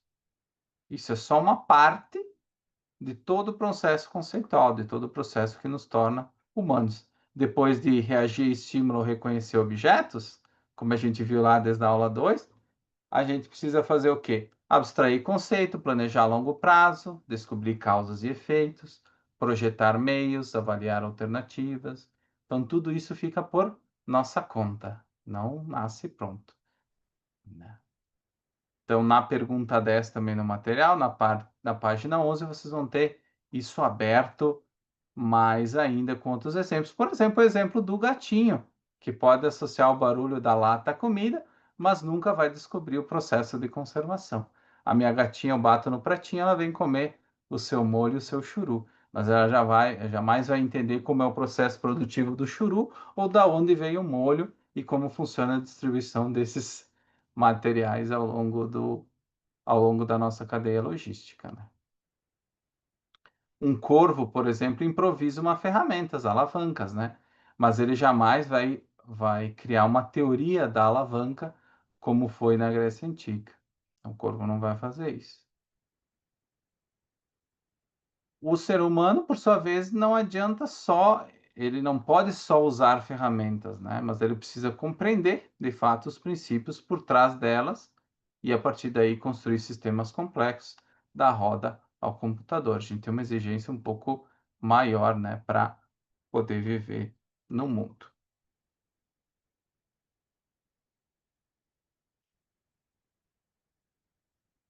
Para Rand, ela sempre destacou que a questão da produção, já que a gente falou de ferramentas, ela exige pensamento conceitual. Eu não vou entrar muito aqui, o Peikoff ele expande mais, falando a, por exemplo, da agricultura e de tudo mais, mas eu não vou entrar nesses exemplos porque eles me parecem um pouco óbvios, né? Então, dois elementos só que eu quero trazer. O ser humano, o que que ele faz, por exemplo, na questão da agricultura? Ele classifica os materiais do ambiente, né? Então, trigo, ferro, algodão, argila, e depois, através de um processo de entendimento das propriedades, das formulações de conceitos e princípios de uso, né, essa abstração de princípios de uso, a gente chega no pão, no aço, no tecido ou na cerâmica. Não basta ver que a planta cresce, é preciso compreender estações, fertilização, irrigação, rotação de culturas. Então, a produção, em resumo, ela tem duas fases, o descobrir e o produzir, né? Numa noção de longo prazo, uma noção de sobrevivência de longo prazo. Então, a gente não fica só na observação. Então, o engenheiro que projeta uma ponte, ele aplica leis físicas e cálculos estruturais, né? Não basta observar que pedras resistem ao peso. E se eu pegar como corvo, um galhozinho e fazer uma alavanca, e para isso, para ele basta essa automatização. Para nós não é suficiente, né, para construir uma ponte. O médico que prescreve um tratamento, como a gente viu lá na formação de conceitos, ele combina princípios de fisiologia, farmacologia, estatística, para tentar trazer uma solução eficaz para o problema do paciente. Então, graças à nossa característica, a característica da nossa consciência e do conhecimento, que ele está sempre se ampliando, a gente pode integrar o passado ao futuro. A gente pode pegar aquelas lições lá do passado e integrar no futuro. Eu posso pegar vários insights que o Samuel traz dos estudos de gramática dele e me tornar um tradutor melhor, ter soluções melhores para o meu trabalho. Então, só que isso acontece só com o ser humano, essa capacidade de ampliar o conhecimento, né? E não adianta eu pegar emprestado um insight que o Samuel me deu. Eu tenho que ser capaz de integrar esse insight, fazer o processo, ver se o Samuel está certo mesmo, e a partir disso integrar no meu conhecimento. Então, essa é a vantagem, né? Por isso que o homem produz em larga escala ao longo do tempo e os outros animais não. Então, o castor, ele até faz a represinha dele ali no local onde ele está. E um conjunto de castores pode fazer várias represinhas pequenas, mas eles jamais vão construir pontes, eles jamais vão pensar no futuro da sua espécie e nos impactos daquela represa para ele e para os outros animais. Ele não vai conseguir fazer isso. O ser humano consegue. Então, quais são as 4 funções práticas da razão, né? Porque isso é sempre. Eu já ouvi diversas vezes críticas à filosofia, como a gente viu, que a filosofia não é uma coisa prática. Então, é para ficar delirando ali, abstraindo, perder tempo, né? E, na verdade, eu trago aqui 4 funções práticas, então, da razão, para quem gosta, supostamente, só do lado prático, né? Permite compreender a realidade, definir fins e padrões. Então, a gente, através da razão, né, nós conseguimos estabelecer metas e critérios. Também para sobreviver, quando a Rand fala que ação é movimento, e não é agir de qualquer jeito. Vou sair fazendo. Muitas pessoas cometem esse erro, né? Elas entendem que agir é suficiente. Por exemplo, no trabalho. Eu trabalho um monte, mas eu não crio valor nenhum. Eu, por exemplo, posso sair aqui, desligar o Zoom, ir ali fora e começar a cavar um buraco aqui perto da fossa do prédio. Eu vou estar trabalhando, eu vou estar fazendo alguma coisa, mas eu vou estar agregando algum valor para minha vida e para a vida dos outros condôminos do prédio? Não, justamente ao contrário, é capaz até de eu estragar a fossa, cavocando perto. Então, assim, a gente tem que cuidar que não basta agir, é preciso saber se o resultado atende a um padrão, né? Se ele é um valor para a gente. Então, o Ryan não está falando de sair fazendo qualquer coisa, mas sim definir padrões, usar a razão para definir fins e padrões e aí sim agir com base nisso, né? Eu tenho que descobrir os meios, então eu preciso saber o que eu preciso para fazer determinada coisa. Eu já descobri o fim que eu quero, por exemplo, eu quero fazer um omelete.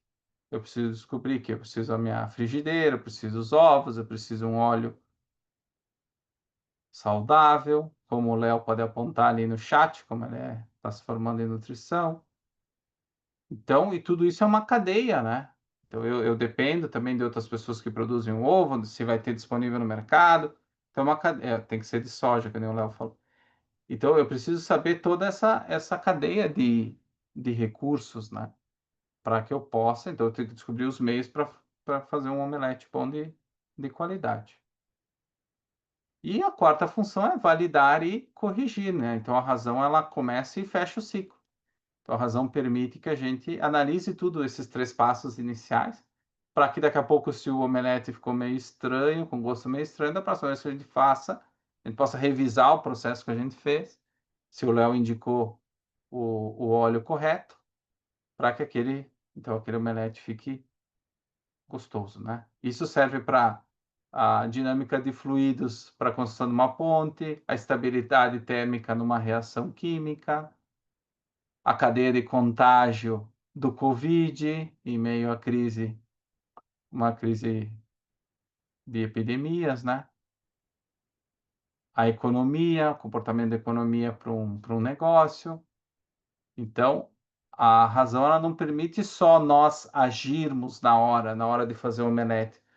Eu digo na hora que me dá vontade de comer omelete, mas ela também nos permite prever, né? Eu pensar em com uma semana de antecedência o que eu preciso ter em casa para fazer o tal do omelete, se eu quiser fazer. Então não é só para a hora também que eu vou fazer, mas eu preciso saber. Por exemplo, quando eu abri empresa de tradução, eu comecei, antes de abrir empresa, tinha um computador, tinha um software para fazer a legendagem, tinha uma assinatura do Word para poder editar os textos, teve toda essa preparação antes de eu começar a trabalhar. O Samuel também está estudando, está fazendo toda a formação para um dia que ele vai entrar na sala de aula, vai passar num concurso, enfim, para poder ser o melhor professor possível. Então, a razão é passado, presente e futuro. Ela é a ligação entre todas essas coisas. Então, o fato de abstrair, de abstrações, né, não são luxo. Pensar de forma abstrata não é um luxo, é uma necessidade. Infelizmente, para algumas pessoas é mais difícil fazer isso, né? São pessoas que vivem mais no concreto. E não é que elas vão morrer, elas vivem muito bem. Conheço muitos amigos engenheiros, por exemplo, que são muito mais o concreto, da ponte, né? Fazer a ponte, fazer o prédio. Eles não gostam muito de filosofia, mas isso não quer dizer que eles são pessoas ruins, não, nem nada disso. Mas eles têm mais dificuldades de pensar nessas grandes perguntas, né? Nessas perguntas como o que é o homem que a gente está vendo aqui na, na nossa aula de hoje, né? Uma das ideias que a Rand combate, e que de certa forma a gente viu no início da aula, é a ideia da contemplação do Aristóteles, né? Então, o pensar abstrato não é contemplar o céu e ficar olhando as estrelas e tudo mais. Uma coisa separada da ação, né? Isso não é pensar. Então, por isso que muitas vezes a razão, ela foi tratada como um luxo especulativo. Era como se eram coisas que as pessoas faziam lá na Torre de Marfim. Os acadêmicos pensam. Eles pensam nas coisas. A gente executa aqui na nossa vida. O peão executa. Mas, na verdade, não é isso. Todos pensam. Pensar, na verdade, é isso que de fato a pessoa faz quando ela une teoria e prática. O sonho, a ação, né? O desejo, a ação, a vontade e a ação. Então, quando você formula uma teoria, planeja e prevê, você não está simplesmente fazendo alguma coisa aleatória, mas sim uma coisa que tem vistas, né, para ação.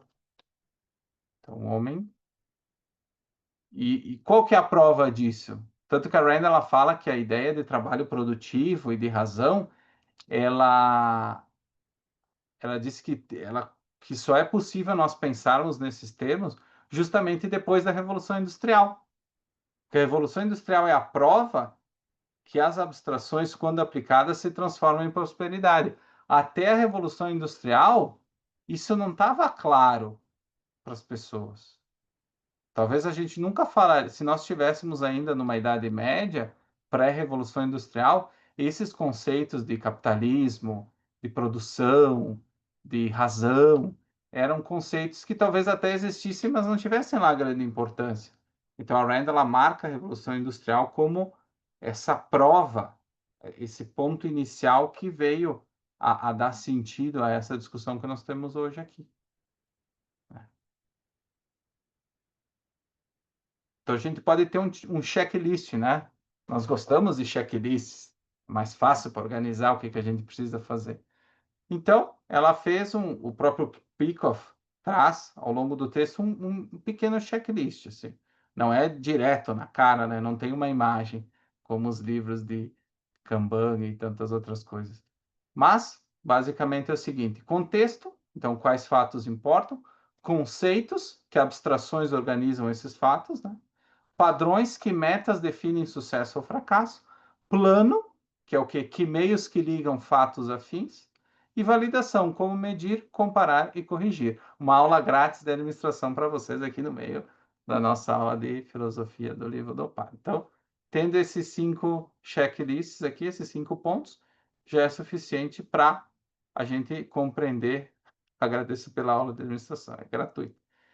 Então, assim, pensar é o quê? É guiar a ação. Então, por isso que a razão é uma faculdade prática, né? Por isso que o objetivismo é a filosofia para viver na Terra, não para ficar divagando sobre coisas desnecessárias ou irrelevantes para a nossa vida, como a Rand falou. Então, o objetivismo é a filosofia para viver na Terra.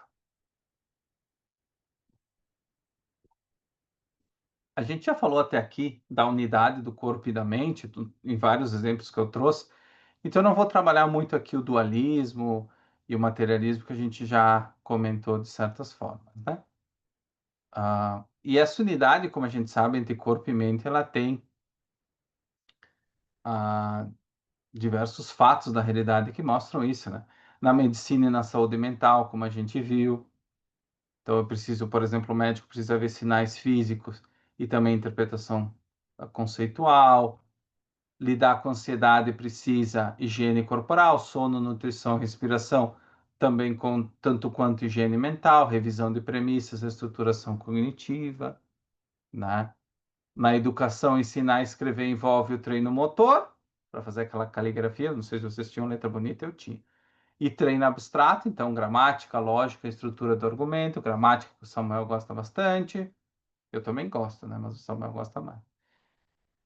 No trabalho criativo, por exemplo, compor música, programar software ou projetar edifícios requer corpo e mente. Eu, por exemplo, sou letrista de rock e metal melódico, mas eu não sei tocar nenhum instrumento. Então, não adianta só criação pura, só essa parte do processo. Precisa ter alguém para tocar, né? O guitarrista, o baterista e tudo mais, coisas que eu não consigo fazer. Então, a ideia, a letra só se torna letra a partir dentro de um contexto onde que existe todo o resto para que ela se torne realidade. Senão ela é só uma poesia, um pouco mais organizada. Então, precisa de um contexto, né? Então, eu preciso ter que esse trabalho criativo ele é feito, né, de diversas partes, né? E o Peikoff ele traz ali no livro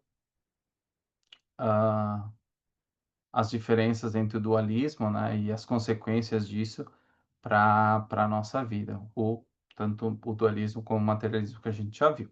Então, isso está na página 15, vocês podem ver bem explicadinho ali quais são as consequências, então, de eu adotar uma mente sem corpo ou um corpo sem mente.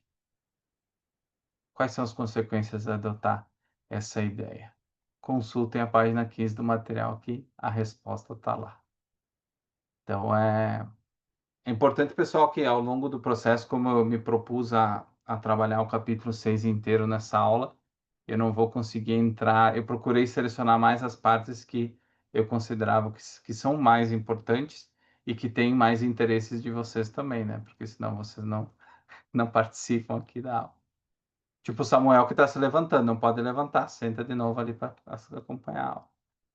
Se E. eu não carregar o computador, eu não consigo ver a aula. Não, não, tudo certo. Então, uma coisa interessante que a gente viu até agora é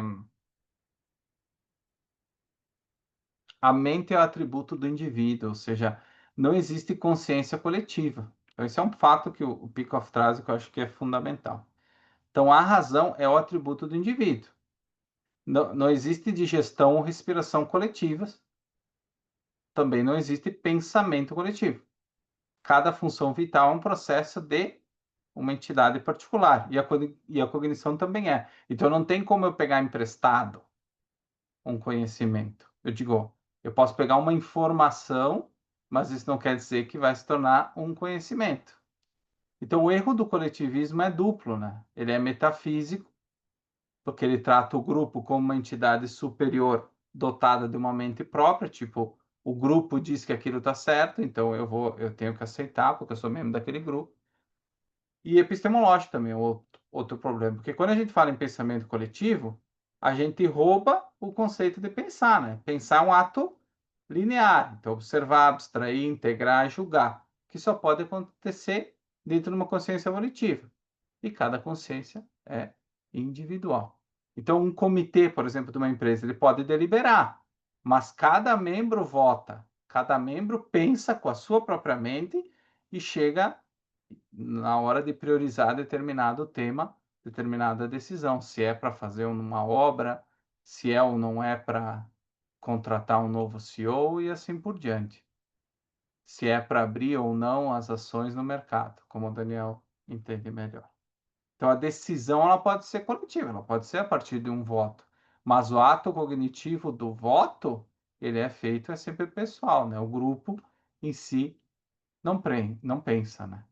Então, como a gente viu, aprender exige esforço ativo individual. A gente já ouve falar muito, eu vou aprender com os outros, né? Vou aprender com os outros. Só que aprender com os outros não é que nem pegar um arquivo e transferir com um pendrive, né? A informação ela pode ser transmitida por símbolos, palavras, fórmulas, mas a compreensão disso tudo não dá para ser transmitida. O receptor, quem está recebendo, precisa observar, entender e integrar tudo isso ao que ele já sabe, que a gente falou, né? O conhecimento que se expande. Então, eu preciso integrar o que eu sabe, julgar se é verdadeiro ou não e validar, fazer o processo contrário, né? Que é validar contra a realidade. Então, sem esse trabalho, é uma decoreba, né? É só memorização verbal, que é o que a Rand chama de parroting, que é justamente fazer como o papagaio faz, né? Só repetir. Isso não é conhecimento. Outra coisa, a criatividade não é coletiva.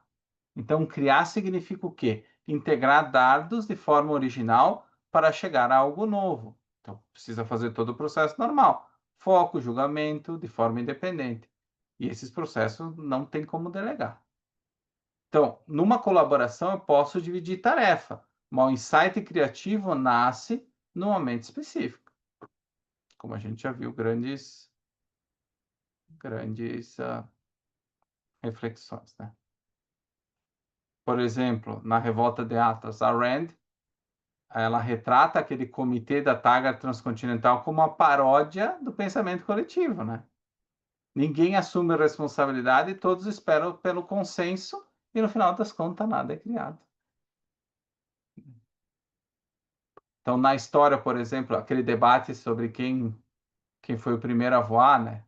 Eu trago aqui os irmãos Wright, né? Foram os primeiros a voar. Muitos experimentaram, mas o insight integrador, que combinou essa aerodinâmica e o controle, partiu de mentes específicas, não de um grande grupo. Isso não quer dizer que muitas pessoas, como a gente sabe, podiam estar pensando em voar ao mesmo tempo. Tudo bem. Mas teve alguém que foi original, que foi o primeiro a fazer. E eu não sei se foi o Santos Dumont ou os irmãos Wright, mas teve alguém que foi o primeiro a fazer. Então, esse é um debate para outro momento, né?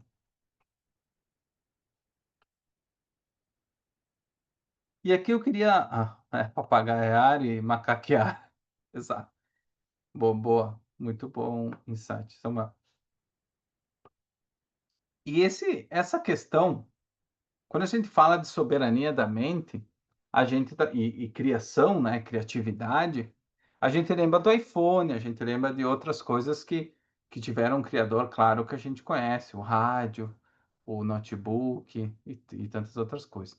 E o que isso fala? Isso diz respeito, especialmente no meio liberal, todo mundo fala do debate sobre a propriedade, especialmente sobre a propriedade intelectual. Isso dá um debate enorme no meio liberal.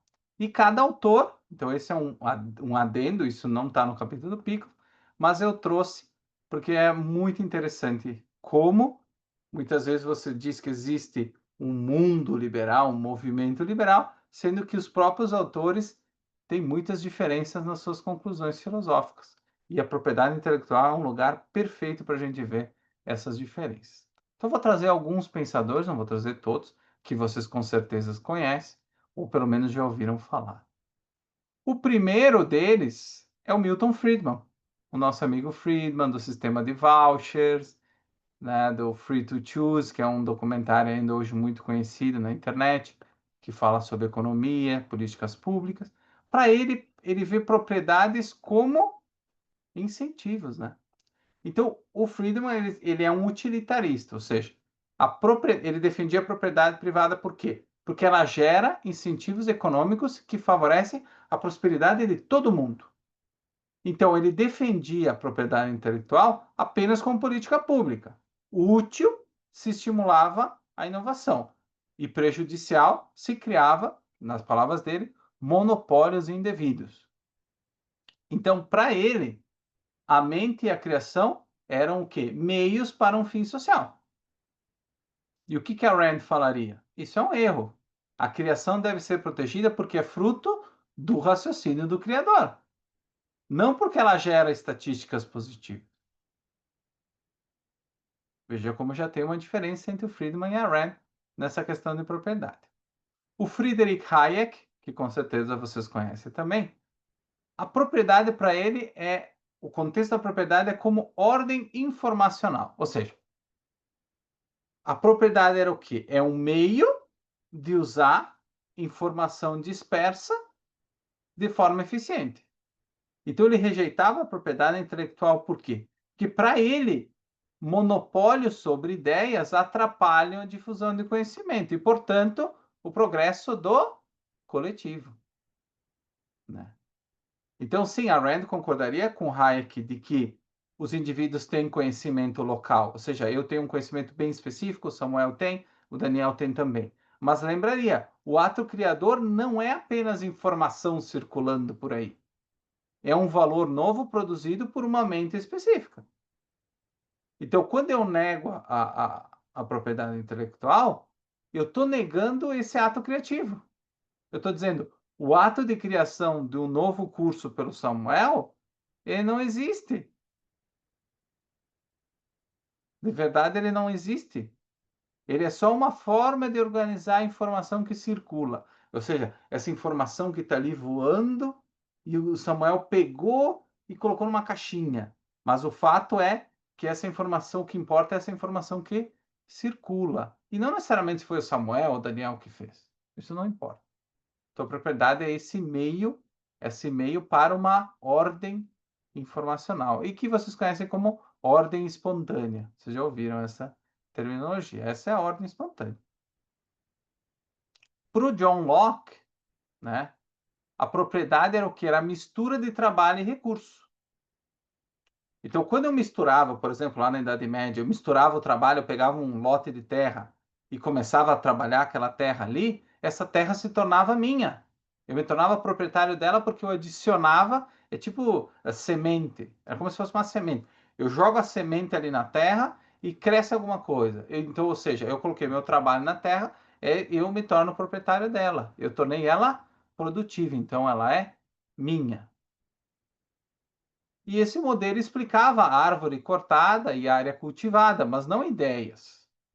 Então a Rand ela concordava com Locke que a propriedade é uma extensão do indivíduo, mas com o fundamento ela não concordava. O Locke ele tinha aquele conceito de estado de natureza e o conceito de Deus. Então o objetivismo mostra, né, como a gente viu até hoje, que a propriedade ela não é mítica, ela não é Deus que deu para mim, né? Mas está no fato de que o trabalho físico só cria valor quando guiado pelo pensamento racional, que foi o que a gente falou antes, né? Não adianta agir, vou fazer alguma coisa. Isso não basta. Eu preciso fazer alguma coisa com meios e com um fim planejado. Essa é a natureza do ser humano. Não é fazer por fazer. E não é instinto. Nós não temos instinto. Então, nós não podemos viver fazer por fazer. E muitas pessoas vivem as suas vidas assim. Vou fazer alguma coisa. Vou investir em alguma coisa. Eu acordei, eu ouvi falar que é importante investir. Então, a primeira coisa, se alguém me apresentar Unique ou um golpe de pirâmide, eu vou meter dinheiro ali. A primeira coisa que eu ver, eu vou investir. Não importa o quê, não importa quanto tempo é, qual é o meu retorno, eu vou investir, tenho que investir. Esse é muito argumento que a gente vê no YouTube, né? Você tem que parar tudo que está fazendo, tem que investir parte da tua renda. Mas será que faz sentido eu investir nesse momento? Num título público que vai vencer daqui a 20 anos ou daqui a 5 anos? Ou será que faz mais sentido eu guardar aqui para poder comprar um imóvel? Essas são perguntas que um ser racional tem que fazer. Não existe resposta pronta, né? Então vocês percebem como parece óbvio, mas para a maioria das pessoas não é. O Rothbard, que inclusive por muito tempo esteve em contato com a Rand e depois eles brigaram, né? O Rothbard, ele se inspirava no Locke, então ele via a propriedade também como extensão do trabalho, né? Do trabalho que eu coloco, por exemplo, na terra ou em qualquer outra coisa. Só que ele rejeitava a propriedade intelectual. Por quê? Se eu uso meu corpo e recursos, por exemplo, para copiar um livro, eu não violei direito nenhum, porque é o meu esforço.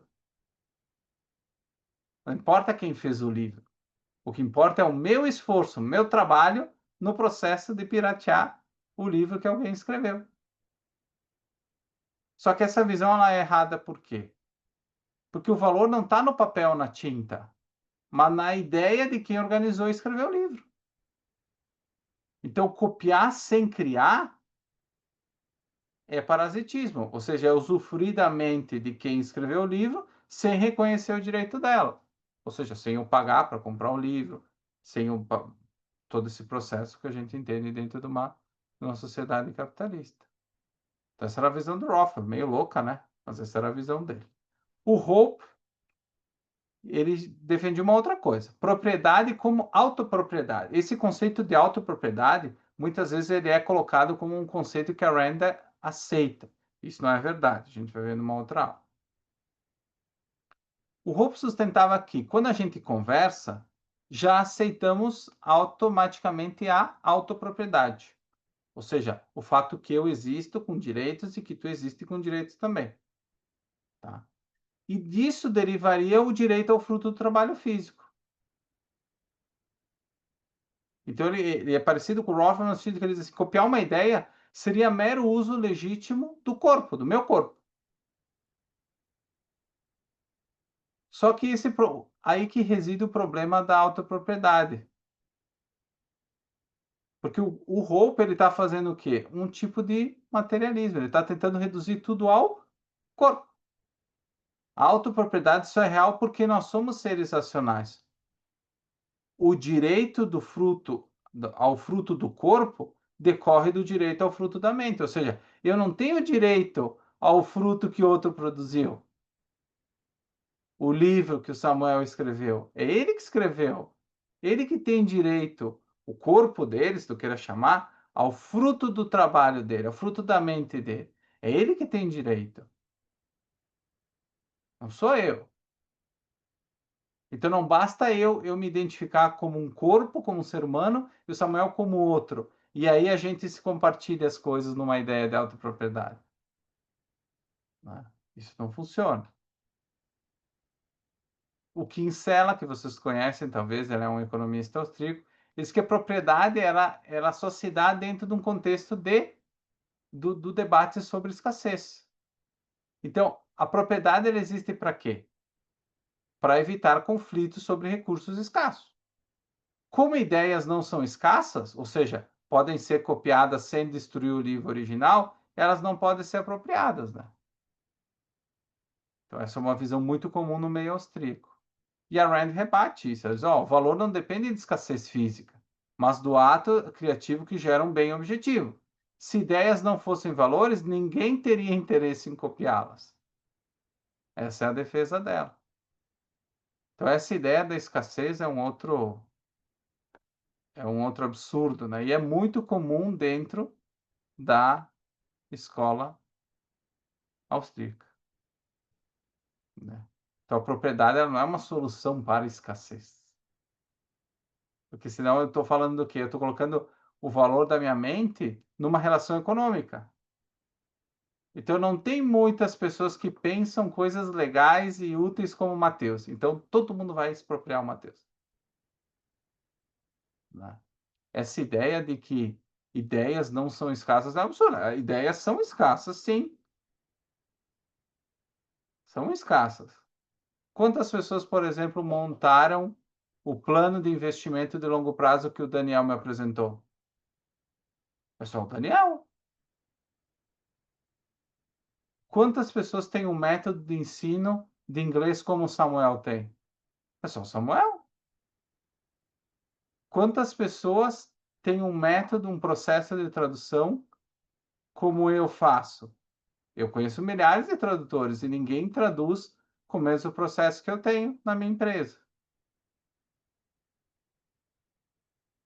Então, você percebe que elas não são, ela, elas não podem ser copiadas, não tem tanta gente que tem isso. A gente precisa entender, porque senão parece que ideias elas estão fluindo por aí, e aí eu acordo e eu pego aqui a ideia que está aqui voando. Não, não, ela não está no mundo, a ideia não está no mundo, ela está na nossa mente. Por isso que ela é nossa, porque eu fiz o esforço de produzir esse método, ou de produzir esse produto. Não é todo mundo que fez. Tanto que o Obama falava, né? Ele falava para os empresários: você não construiu isso.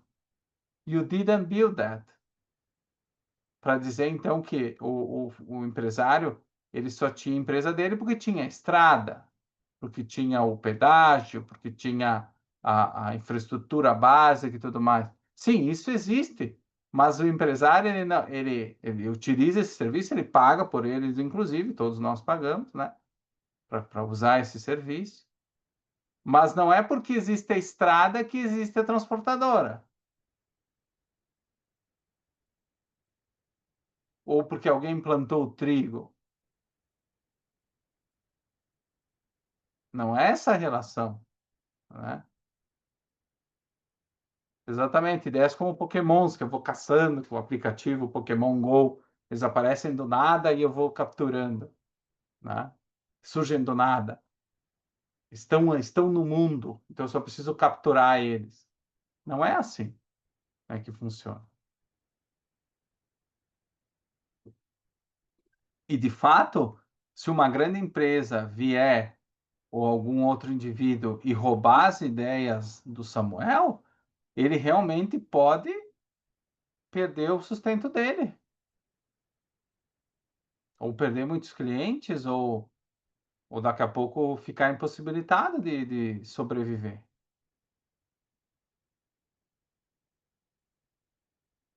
Então é muito séria essa discussão, né?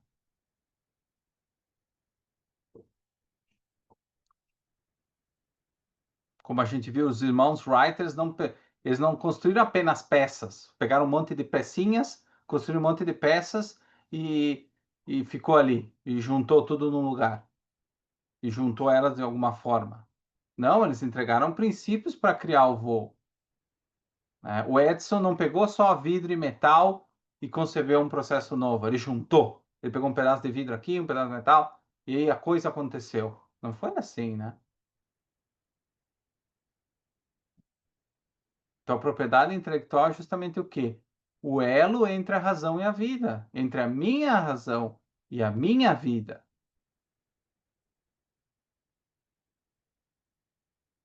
Não é só, ela não é propriedade porque ela está no mundo, porque ela gerou um produto ou serviço. Não, aquilo ali é parte de quem eu sou, é parte da minha vida. Por isso que muita gente, por exemplo, de uma forma mais geral, quando falha um negócio, que tanta gente enlouquece? O empresário enlouquece, ou ele entra em dificuldades, ele se mata, porque era só um produto, porque ele deixou de construir panelas para o mercado. Aí ele se afetou psicologicamente agora, acabou minha vida porque eu não produzo mais panelas. Não é isso, né? É porque esse produto, essa empresa que ele construiu, a vida dele está aí. Quem ele é está aí nesse processo criativo. Então, por isso que a Rand coloca o trabalho produtivo como tão central para a vida humana. Porque não é só uma coisa. É muito mais do que isso, é o que vincula a nossa razão e a nossa vida. É um valor para nós, é uma coisa que tem sentido para nós, que gera uma emoção, como a gente viu nas outras aulas, né. E agora para fechar a aula, pessoal, nós vamos falar sobre a questão da self-made soul, que é o que nós estávamos discutindo, Samuel, no trabalho de qual que é a melhor tradução para self-made. Então já vi, tem alma autoconstruída, o homem ele é autoconstruído, ou ele faz a si mesmo, que é também um verbo conhecido, então tem diversas opções, né, de tradução, né, o homem que se fez, tá, e tantas outras. Então cada homem ele é soberano sobre sua mente, caráter e vida. Por isso que ele diz, por isso que a Rand fala que ele é um homem de alma que vos autoconstruído, mas fica aberto o debate. Então esse conceito, ele rompe com séculos de tradições, né? Séculos de tradições que a gente viu, que viam a alma como que como um dom externo, seja divino, social ou biológico. E aí esse conceito devolve ao indivíduo a responsabilidade radical por aquilo que ele se torna, ou seja, ele tem responsabilidade sobre o que ele se torna. Então, assim como o homem ele é criador de sua riqueza material, ele também é criador de sua riqueza espiritual e moral. A gente faz aquela escolha básica de focar ou evadir, e essa escolha ninguém pode fazer pela gente. Assim como ninguém pode respirar ou digerir em nosso lugar. Então, cada vez que a gente escolhe focar, a gente abre caminho para compreender, para integrar e para agir de acordo com a realidade. Quando a gente escolhe evadir, a gente fecha os olhos para os fatos, aceita ilusões, permite contradições. Então, ao longo da vida, essas pequenas escolhas moldam não apenas decisões isoladas, mas o caráter inteiro de uma pessoa. É importante destacar que a Rand ela não usa a alma no sentido religioso, tá? Mas como a identidade psicológica e moral de uma pessoa. Então, o somatório do caráter, dos valores e das emoções centrais dessa pessoa. Essa alma da qual ela fala, ela não é fixa ao nascer, mas construída ativamente, como a gente viu até então na epistemologia. E como vocês estavam discutindo ontem e hoje no grupo do WhatsApp. Não nasce pronto, né? A gente não nasce pronto. Então, a alma não é algo dado ou descoberto, mas é algo feito. O Thomas Edison, por exemplo, ele não nasceu predestinado a ser um gênio. Ele fracassou milhares de vezes antes de inventar a lâmpada. Mas cada fracasso foi reinterpretado como dado para continuar. E ele decidiu continuar focando, persistindo, integrando fatos. E essas escolhas moldaram sua identidade como inventor, né? Então, como a gente viu, o conceito objetivista de alma autoconstruída, ele se choca frontalmente, né, com outras tradições, com as religiões, que vem a alma como um dom de Deus, já criada ou predestinada, determinada, né, um destino já resolvido para ti. O homem, no caso, ele seria pecador, por essência, né, ele já nasce pecador, ou eleito por graça, um santo, né, já nasceu eleito, se torna santo. E o resultado disso é o que? Uma impotência moral, né? Então o indivíduo não constrói a sua alma, ele apenas espera redenção, né? Ser salvo. Se a alma fosse dom, não haveria responsabilidade real. Essa é a conclusão, né? Tem os determinismos biológicos, ou seja, caráter e emoções se devem a genes ou instintos. O homem seria programado para a raiva, altruísmo, egoísmo, agressividade, já nasceria com o software de fábrica, né? A licença automática já na compra do produto, né? No nascimento do produto.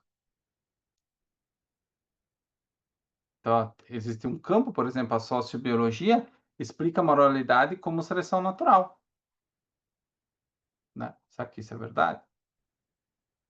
Determinismos ambientais, também muito comuns hoje em dia, behaviorismo, materialismo social. Então, o homem é produto da cultura, dos reforços sociais e dos condicionamentos. O próprio Skinner, o pai do behaviorismo, dizia que a mente é uma ilusão. Tudo se reduz a estímulo-respostas. E dessa visão hoje, que era muito feio falar de behaviorismo, né? Ao longo do tempo na psicologia ficou feio falar behaviorismo. Parecia que ele estava falando de ratos, né? Estímulo-resposta. Mas hoje as principais teorias de tratamento, elas são behavioristas, na sua origem. A TCC, a ACT, são todas teorias behavioristas, só que reformadas, né? Com toque popular moderno. Mas a raiz delas são skinnerianas, né? Então a responsabilidade individual, ela se dissolve na sociedade. Então a Rand, ela mostra que o ambiente fornece estímulos, isso não é mentira, mas não pensamentos, ou seja, o indivíduo interpreta, aceita ou rejeita ideias, inclusive estímulos.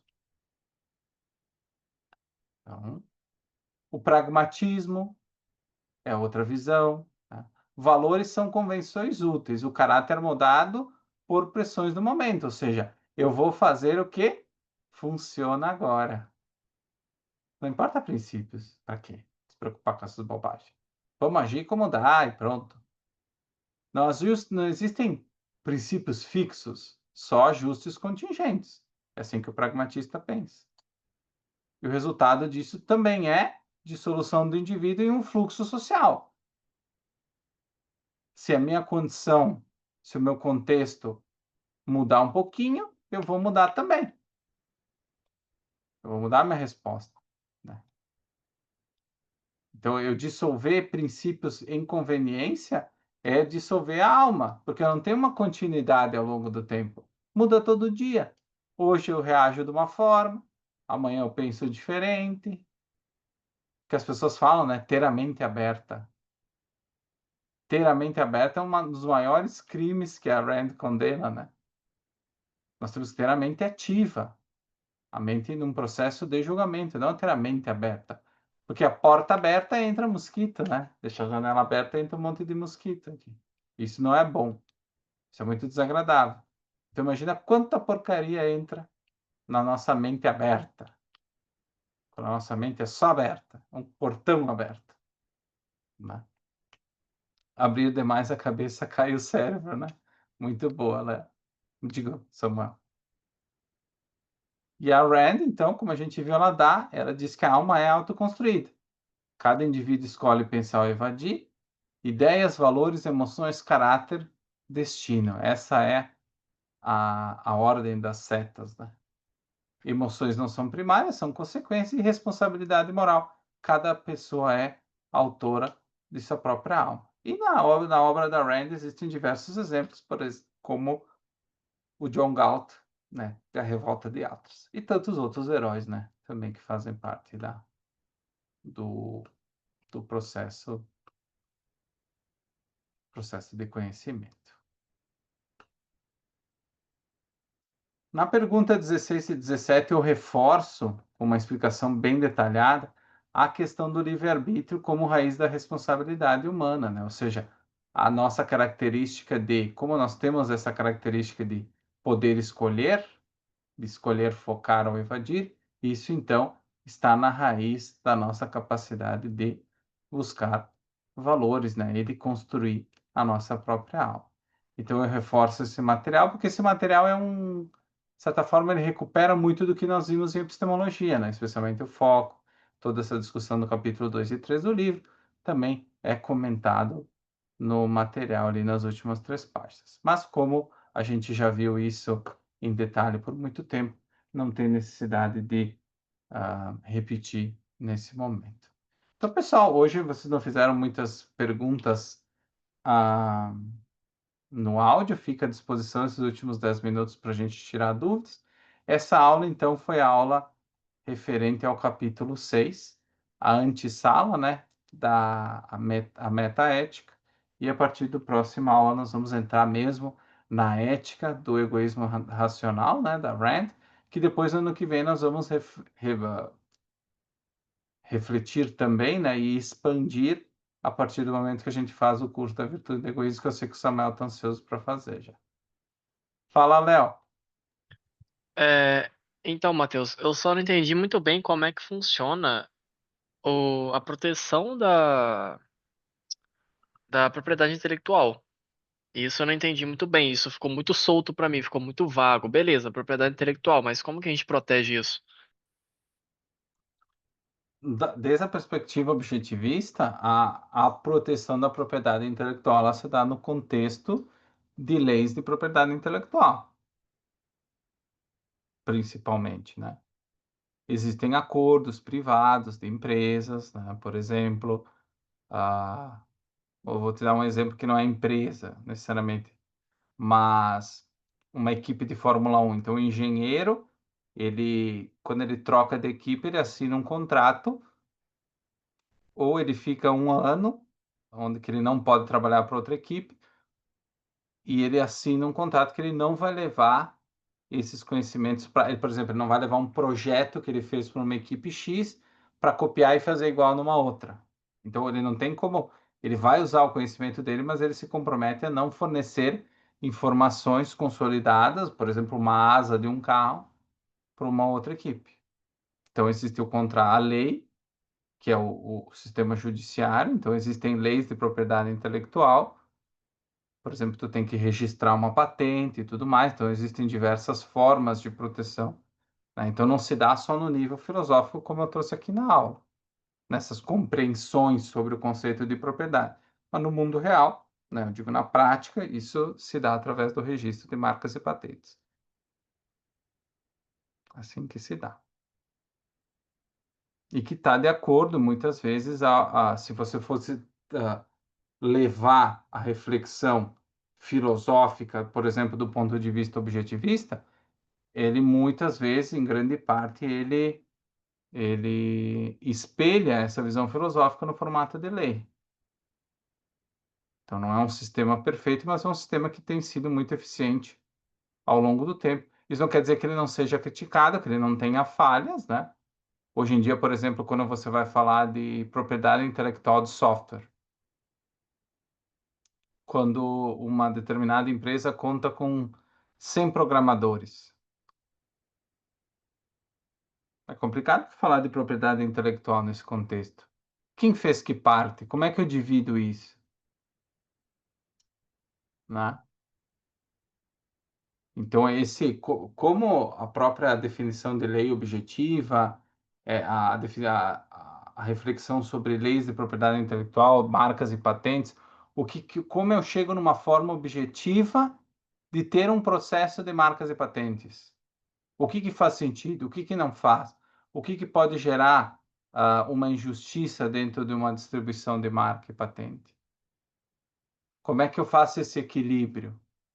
Né? Porque a marca e patente, ela é uma marca e patente no mundo. Ou seja, eu estou aqui, como a gente falou da questão dos irmãos Wright e do Santos Dumont, por mais que o irmão Wright foi o primeiro a voar, existiam outros projetos de aviões também ao mesmo tempo acontecendo. Como é que organiza a patente disso?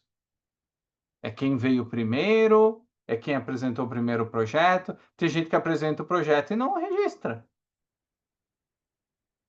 Então, será que eu posso retroativamente obter uma marca e patente de acordo? Todas essas são discussões legítimas, né? Dentro de um processo.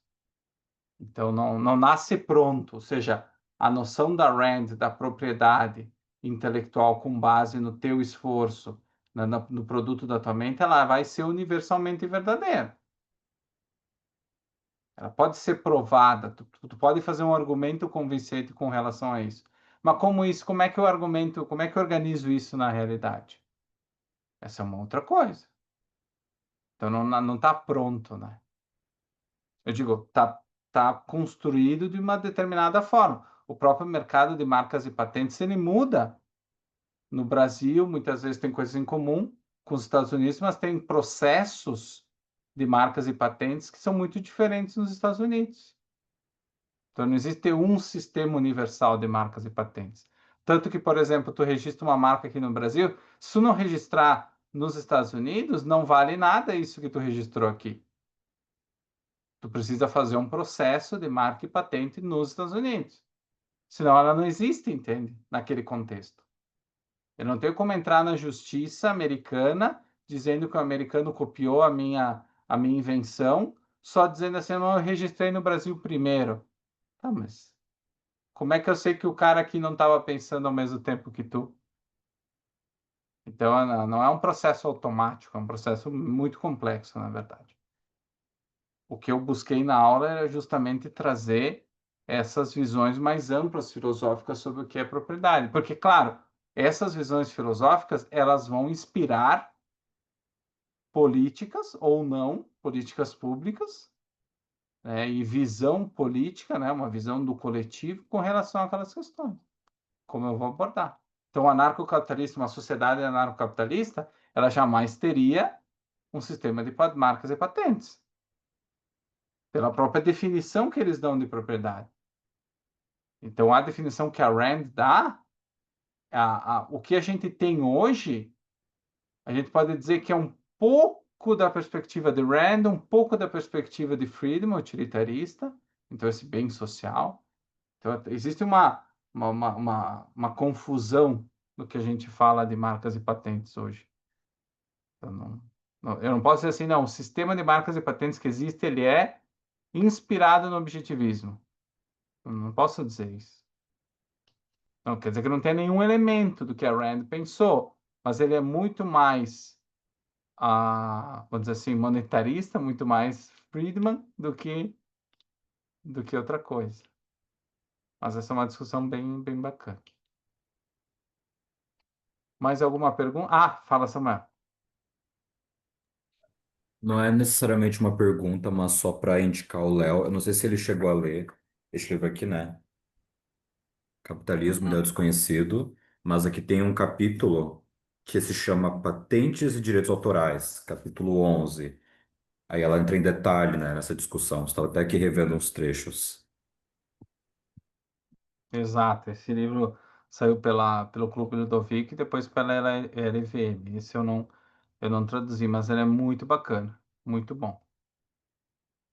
Bom, a Rand, ela é a visão de marcas e patentes, está nesse artigo, e ela sofre muitas críticas também com relação a isso, porque a gente tem que entender o seguinte, que a Rand, ela não é uma advogada de patentes.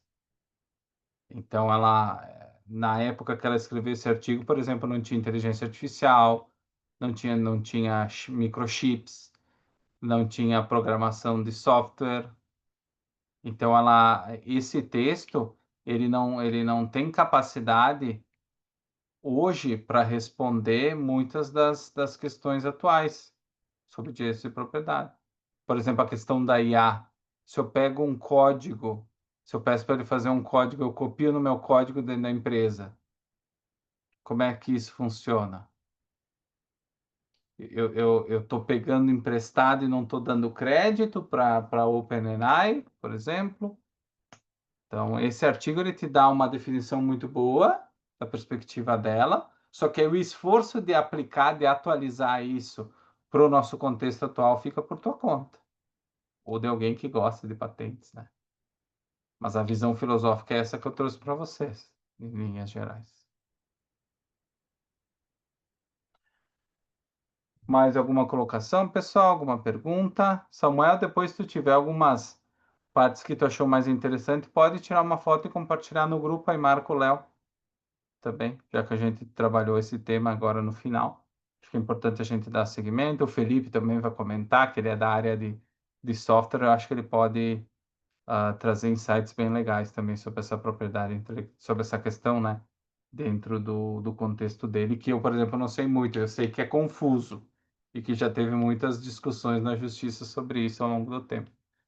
Então, o Felipe provavelmente vai conseguir trazer um insight mais específico.